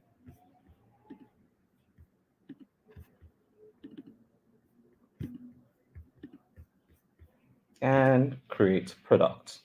There we go. Oops, minimum price is $1 if this product is not free. Sorry, I thought I set a price, 0. So since it's a free product, I'm setting the price to 0. And there we go, just as easy as that. I have set up my first product on Seller. Now I can preview this product and share the link easily with anyone who I want to purchase a product, or I could share the link to my storefront. This is my storefront for them to make purchase for the product. Now, one of the things, like I mentioned earlier, is our affiliate marketplace. You as a creator, you decide, okay, I have looked inwards. I have decided that I want to create a product on this certain niche that I might have or I am talented in. And I just don't have the skill set to be able to market it well enough so I can have a good turnover. By that, I mean good number of people purchasing it. So for that, you can easily leverage our affiliate marketplace. Now, on our affiliate marketplace, I won't mention the number of affiliates we have because if I remember correctly, Lydia currently has a short giveaway where the question is around how many affiliates we have. But let's just say we have so many successful affiliates on our affiliate marketplace that can easily pick up your product and market it and sell it for on your behalf just for a commission. Another thing is you can also choose to manually add someone as an affiliate outside of the affiliate marketplace so that they can sell the product on your behalf for a commission. For more about that, I'll be sharing a number of resources on some of the things I've discussed. Later on, you can read or watch our videos on YouTube around doing that. So let me go back to my dashboard. And here I can easily see that a number of things have changed. Summary view of the number of products I have, number of sales, and customers that have purchased it. Now, if I want to list this product on the marketplace, all I need to do is come and publish to Affiliate Network. To do this, by the way, you need a pro plan. I will be switching to an account later on that has a subscription. At this stage, actually, I should ask if there are any questions.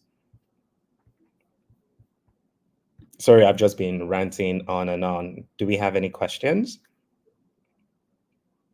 How do I get payments made for my book in foreign currency? That's a great question. So I'm going to switch back to my storefront. Excuse me. And you can see here at the moment, this product is free, and whoever is visiting it, because I'm visiting from Nigeria, it's in NGN. All the person has to do, if they want to pay in another currency, say I have a USD card and I'm in Nigeria, I have a USD card and I want to make payments, I would switch to USD and I would find the product priced in USD. Let me quickly show you another storefront where they're actually products. Sorry, excuse me. They're actually products with prices. Milton. So let's see. Yes. There we go. So like I said, I'm based in Nigeria right now, and I'm seeing the prices in NGN. Someone based in, say, Kenya would see the prices in Kenyan shillings very easily. So automatically we identify the country the person is in and we display the respective currency for that country. If it's a country we do not support, we would then display the price in USD. Any other question? Let me take two more questions. Can I add Payoneer account details in addition to my Nigerian accounts? Yes. Like I mentioned earlier, right now we only for USD payouts, we only support PayPal. But one of the things we're working on, and you'll be seeing that later on, is to be able to add a USD bank account for payouts. I hope that answers your questions, 88th Properties. Dr. Fredo Star. Oh, sorry, the last question, Dr. Fredo Star. Request update for membership subscriptions. Is it possible we see active subscribers in a separate column? Oh, thanks for that. I will take notes of that, and we will definitely work on it and push an update around it. So thanks everyone for that. So I'm going to be switching back to my dashboard. Sorry. And switching to the affiliate. Sorry, let me quickly switch to the profile that has, the account that has a subscription. Here we go. So I'm using a new account now. This account has a subscription currently running and can easily list products on the affiliate marketplace. So let me go back and list a product.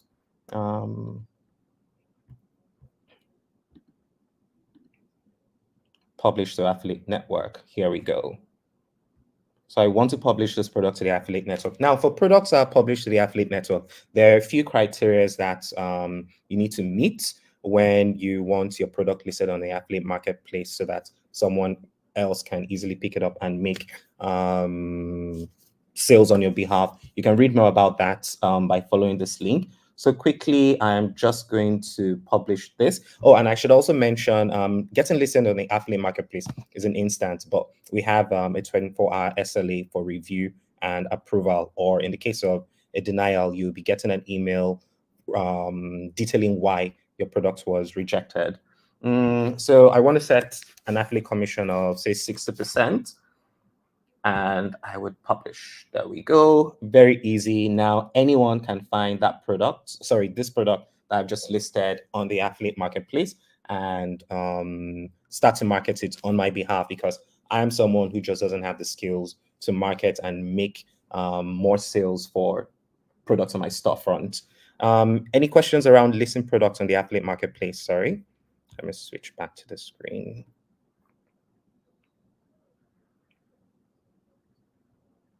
Any questions about how you as a creator, or rather around how you as a creator can leverage the affiliate marketplace to make more sales and in turn make more money? Okay, so Benjamin Diwa asks, does it mean that if my product isn't on the affiliate marketplace, it cannot be marketed by them? Now, that I would answer in two folds. So yes, if your product is not on the affiliate marketplace, it cannot be marketed by affiliates who have a subscription to our affiliate marketplace. But if you have a list of affiliates or influencers or whoever it is that you want to sell your product on your behalf, you can very easily add them manually and they will get respective affiliate links for that product. I hope that answers your question, Benjamin Dewa. Okay, so my design and digital marketing path ask is, please, how do I successfully publish my product on the affiliate marketing platform? Because I've tried more than 3 times. Okay, so my design and digital marketing path, like I mentioned earlier, you can easily view here the requirements for your product to be on the marketplace, but specifically for that product, I'm sure when you got a rejection email, they would have listed the reasons why it was rejected. Some tips that we just actually, let me answer that by giving more details. Some tips you can, some useful tips for listing your product on the affiliate marketplaces, ensuring you have a very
hear me. Sorry, you lost me there for a bit.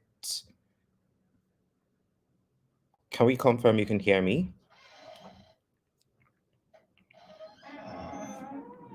I'm just going to wait for a confirmation.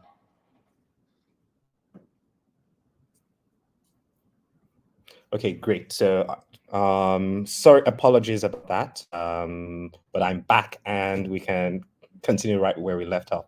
So, like I was saying, some useful tips for when you're listing your product on the affiliate marketplace to ensure that you are not only getting approved, but you're getting the attention of affiliates. First off is ensuring you give a very fair commission. So affiliates obviously want to make money for themselves. So they're going to look at products that offer commissions, say, greater than 50%, because they're going to be putting in a lot of effort into marketing this product and they want to ensure that they are getting high returns back. So we usually encourage people to ensure that they give a very fair and high commission for the affiliates. Another thing you can do to ensure your product is approved is have a very clear description of the product, because you don't want something that, okay, yes, you might, like you saw the products I created earlier, how to maximize the seller platform for profit. And in the description, I could have just put, this is an ebook. It doesn't really say much. So you want to ensure that you have a great description for your product to ensure that it's also approved, and after approval, whoever is going to be selling it knows more about it and can market it on your behalf. I hope I answered your question properly, my design and digital marketing path. Okay, so one last question around how creators. Okay, does this come with a landing page as an affiliate? Okay, sorry, I'm going to share my screen again. Excuse me. Yeah, so does this come with a landing page as an affiliate? That's Success Jayola. Now, creators are able to create what we call sales pages. I was going to touch on that basically. So sales pages are basically just an easy page you can set up that tells a bit more, and that's actually what you rightly called a landing page about the product. So creating products and listing on the affiliate marketplace, we also encourage them to include extra resources. By resources, I mean like a landing page that can be built on Seller, like what we call our sales page, more images to help support, maybe videos about testimonials for the product and stuff. But we encourage creators, aside from the landing page, to also provide extra resources for the affiliates to be able to market the product. Okay, so I think that covers the questions I want to take around the affiliate marketplace. Now, that covers what you can do. Sorry, some of the things you can do as a creator on Seller. Remember, for you to be able to enjoy Seller to the fullest potential and also to maximize profit for yourself,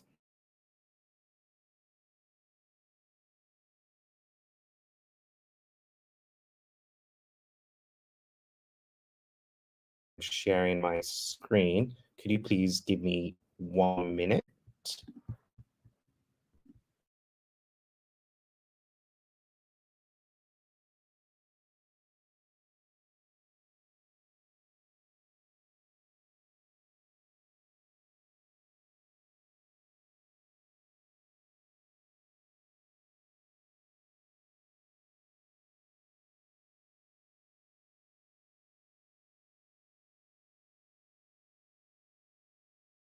Okay, and we're back. So going back to my dashboard. Yeah, that covers what you can do as a creator, some of the things you can do as a creator and seller. And like I rightly said earlier, if you want to maximize the platform, we encourage you to get a subscription so you can get the most out of it. Some of the things, like I mentioned earlier, was sales pages, plugins, and so many much more that allows you to be a much more effective creator. So easily, I can switch between my creator profile, affiliate profile, and customer profile. So because I want to cover a bit more about the affiliates, I'll be switching to the affiliate profile now.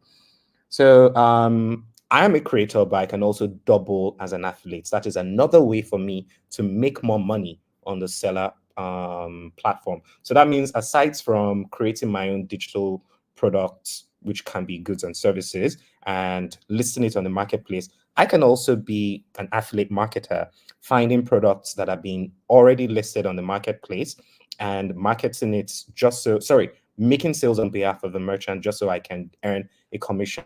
Now, there are two ways, like I mentioned earlier, to be an affiliate on Seller.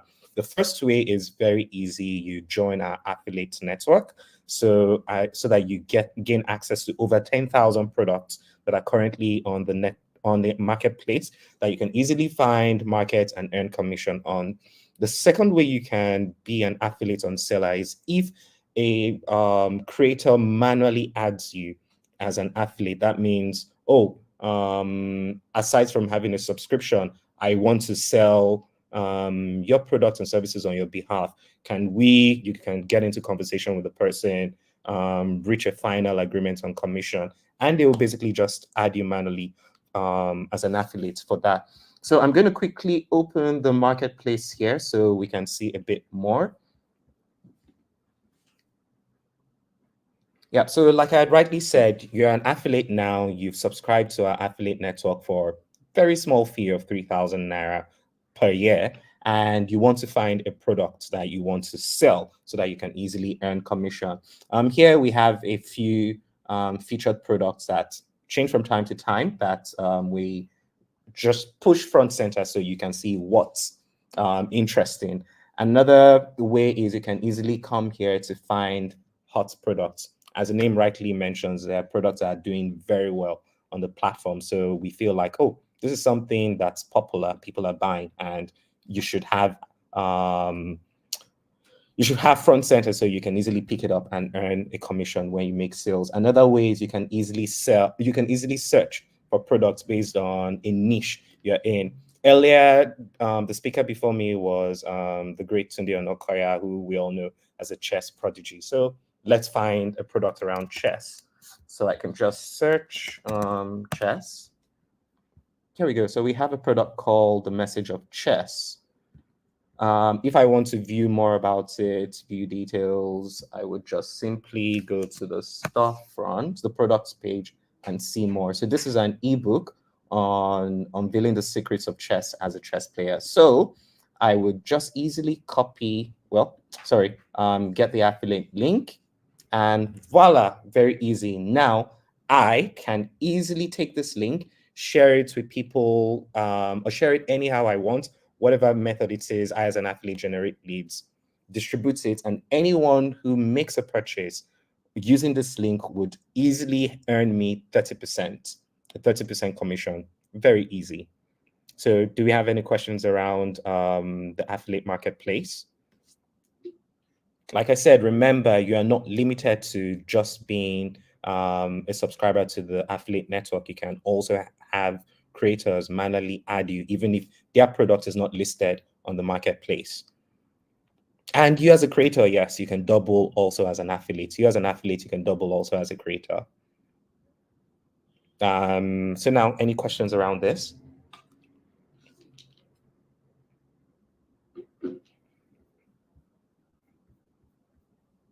Okay. Sorry, I'm trying to switch back. Yep. So in the absence of any question, I'm going to move on to the next point. Sorry. So once again, maximizing the seller platform for profit and ease. One of the things I've noticed is, and Milton is our chief of marketing, rightly said in the morning during the welcome address about how audacious Nigerians are. And it's something I find very interesting, because I have seen personally from my day-to-day working in the product and also seeing so many type of products being created, how people are easily taking whatever it is, whatever talent it is they have, whatever skill it is they have, whatever knowledge, and in some cases ideas that they have, and monetizing it. People are audacious. So I'm making a call out to every one of you listening today. Yes, you might be asking yourself, how can I easily start out? All you need to do is look inwards, find something you feel you're good at.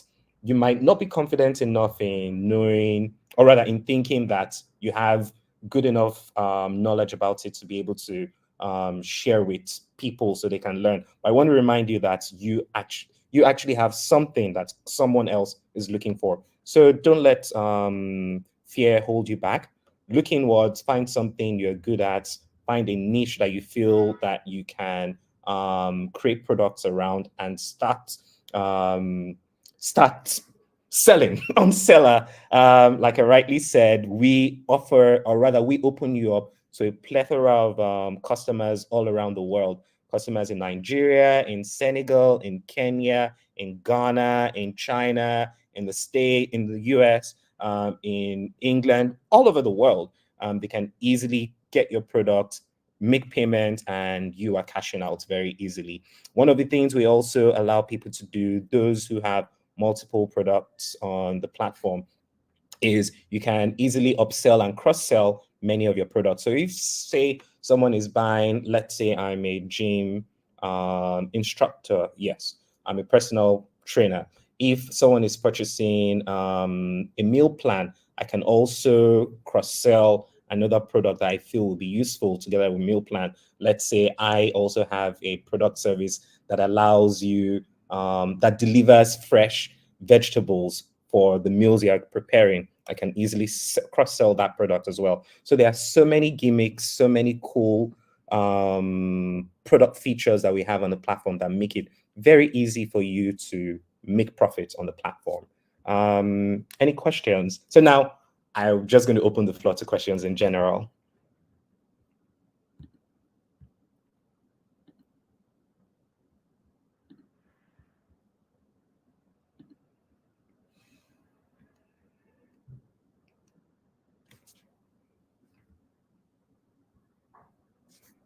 Okay, so Oniye is asking, please, how do I know whether an affiliate is already marketing my product? So unfortunately, you can't really tell whether an affiliate is marketing your product until you make sales. But if you're adding affiliates manually, you can actually see that. Oh, sorry, until they make sales on your behalf. Ronnie is asking, is there a general marketplace page where one as a buyer can go to seller and browse different digital products, say by categories, rather than going to only one seller or creator's profile? Unfortunately, no. So we focus all of our attention in allowing and enabling people to easily set up a storefront. So we do not have a marketplace at the moment. We don't have a marketplace where you can easily browse all the creators' digital products and services. But maybe we might have something in the works for that.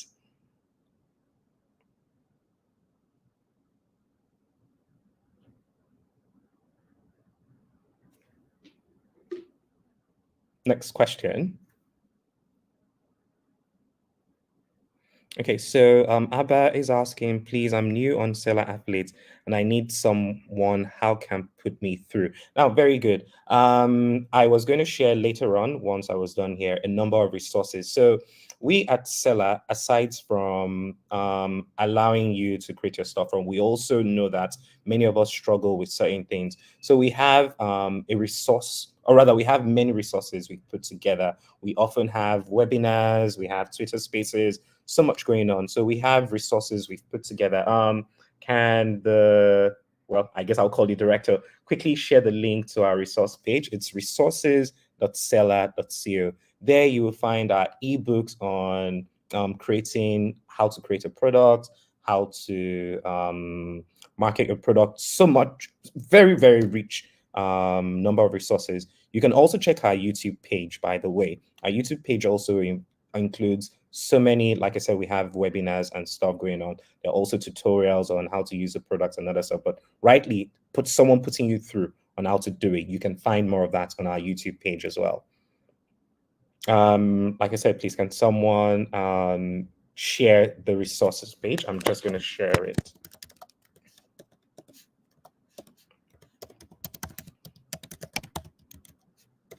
Okay, actually, let me just share my screen.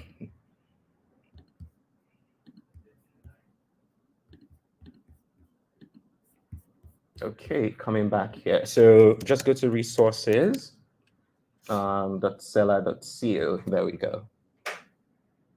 And you can find a number of rich resources. So we have the 6-Figure Affiliate Handbook, for example, that directly speaks to you on how you can be a better affiliate. And like I said, you can also go to our YouTube page. You would find a number of tutorials and even webinars as well on so many diverse and great topics. Next question.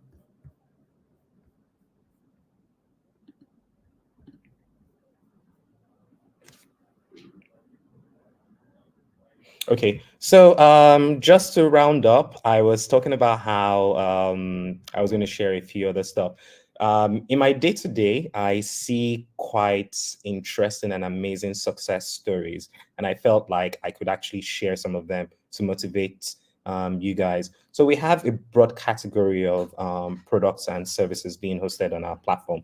We have people who are selling courses on how to make money, how to lose weight, how to cook, how to draw, how to drive, people teaching, people also hosting professional consulting services. For example, we have therapists on Seller We have, like I said, the Japa consultants. We have so many broad, diverse categories and types of merchants. And I was going to share a few success stories. One of them I always joke about is our very own Milton. Milton is our chief marketing officer, and he's a very, very intelligent guru when it comes to the marketing space. Milton has, let me just quickly open that. Sorry, I'm going to share my screen once more.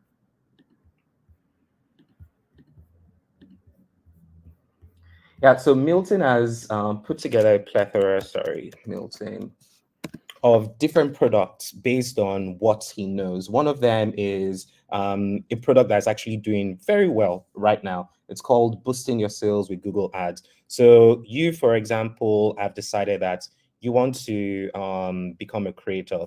You've decided what it is you want to create and host on the platform, but you don't know what next. You don't know how best to market your product. You can easily purchase this product from this storefront and learn a bit more on how you can leverage Google Ads to make more money. It has stuff around consulting services, Jackpot Kigali. So he's one of our success stories, and interestingly, someone that works with us. Another person is Sisi Yemi. I'm sure many of us have heard of her. She's one of our OG creators who basically teaches people how to cook. Sounds simple enough, but you'd be surprised at how many people out there are interested in learning how to cook. It could be specific meals, it can be meals based on special diets and stuff. But CCME has been able to build a great followership on that, on her niche, and she has learned to monetize that by creating products around how to cook. Another is we might know of Tayo Aina, the travel influencer on YouTube. Tayo Aina has what he calls a YouTube Academy, and he basically teaches people how to be a great creator on YouTube, make money on YouTube. Tayo Aina has sold, and he has loads of customers all around the world because, like we said, we allow people to easily make payments wherever it is they are using their preferred payment methods in their currency, in their local currencies, and he gets settled in his preferred currency. We have people teaching people on how to talk to women, how to so many different products. So I am putting it out there to you. Think of something it sees you feel that you know well enough. It doesn't have to be good enough, doesn't have to be great enough, but there are people out there that want to learn about what you have, that want to also you could also be, it could be a case of allowing people to engage your services as well. We have use cases of freelancers who also use our platform to easily collect payments from people as well. Any questions?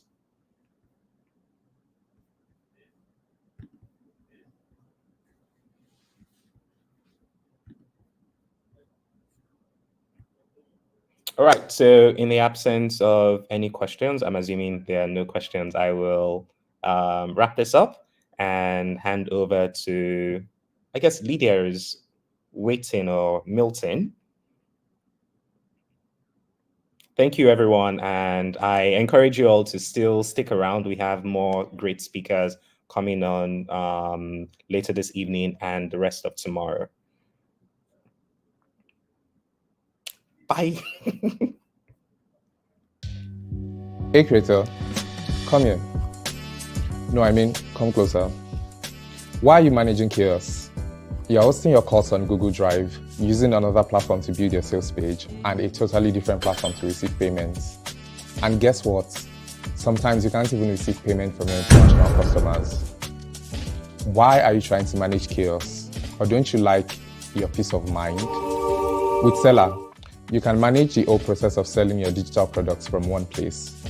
From hosting your ebooks and courses, receiving payments, managing your customers' data, automated follow-up for abandoned transactions, and even building beautiful sales pages. Don't you like your peace of mind? Life is hard enough. Allow us to take care of a few things, you know. Stop managing chaos and start using Seller today. Hi, now on, I would like to be called, Santa Lydia. And I am back with more giveaways just for you. Now, in case you weren't here and like the first time we did a giveaway, we have given out a portion of our 200K cash prize and a few mesh boxes. And I am here for more. So, more questions, more tax, and more.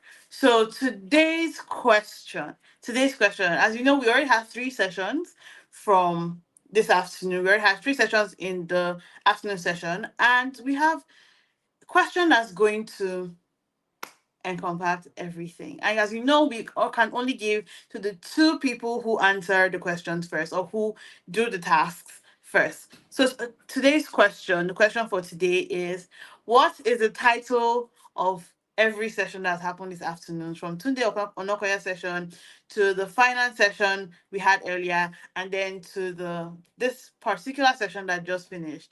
Now, to answer, go to our Instagram page, use the filter, and tell us the names of all 3 sessions. And as you know, first 2 people to answer correctly in the appropriate order, it has to be in the appropriate order, win this. Now, I'm waiting for you on Instagram. I am very excited to see who wins this one. And shout out to Rookie and Timmy the Influencer, who have already won our prizes for the Creator Summit. So go to Instagram, use the filter, answer the question, and we'll see who wins. All right. Thank you so much for enjoying the afternoon session. Can't wait to see you in the night, because we have the Meiji coming up. We have a social media session with Patrick the Strategist. We have Itayo and so many other guests. So make sure you are there, and see you on socials. Bye. Hey there. Does earning at least 500K monthly sound like something you want? If yes, then Sellers Affiliate Network is right for you. Imagine this: sharing digital products you love and making money while doing it. Whether it's a course, an ebook, or other awesome digital goodies, we've got you covered. And the best part, you're in control. No complicated rules, just great products and those sweet commissions coming your way. Ready to boost your income this year? Join the Seller Affiliate Network and let's get started. Head on to affiliate.seller.co to learn more. Being a creator is a lot. We understand the effort you put into your creative work, always showing up and delivering value. We see you. As a creator, we know you need to be supported. And that's why Show Love by Seller was created just for you. Show Love enables you to easily accept tips and donations from your supporters and fans all over the world. With Show Love, your fans, community, audience, and followers can now reward you for all the hard work you put in. What's more, you can receive these tips and donations from anyone, anywhere in the world. To get started, all you have to do is go to www.seller.co/showlove, fill in your details, and in less than 5 minutes, you can set up your Show Love page and start accepting tips. It's as easy as ABC. So what are you waiting for? Over 10,000 creators are using Show Love, and you should be one of them.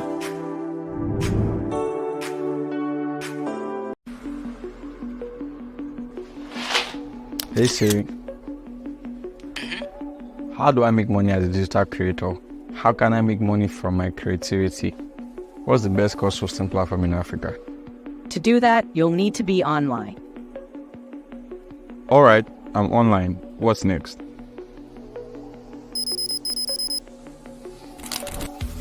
Everyone has a story to tell. The difference is in how we tell them. As a creator, you tell your stories with the content you create. Our job is to give you a platform to monetize your content. So the next time you think about digital products, think Seller. Get started for free on seller.co today.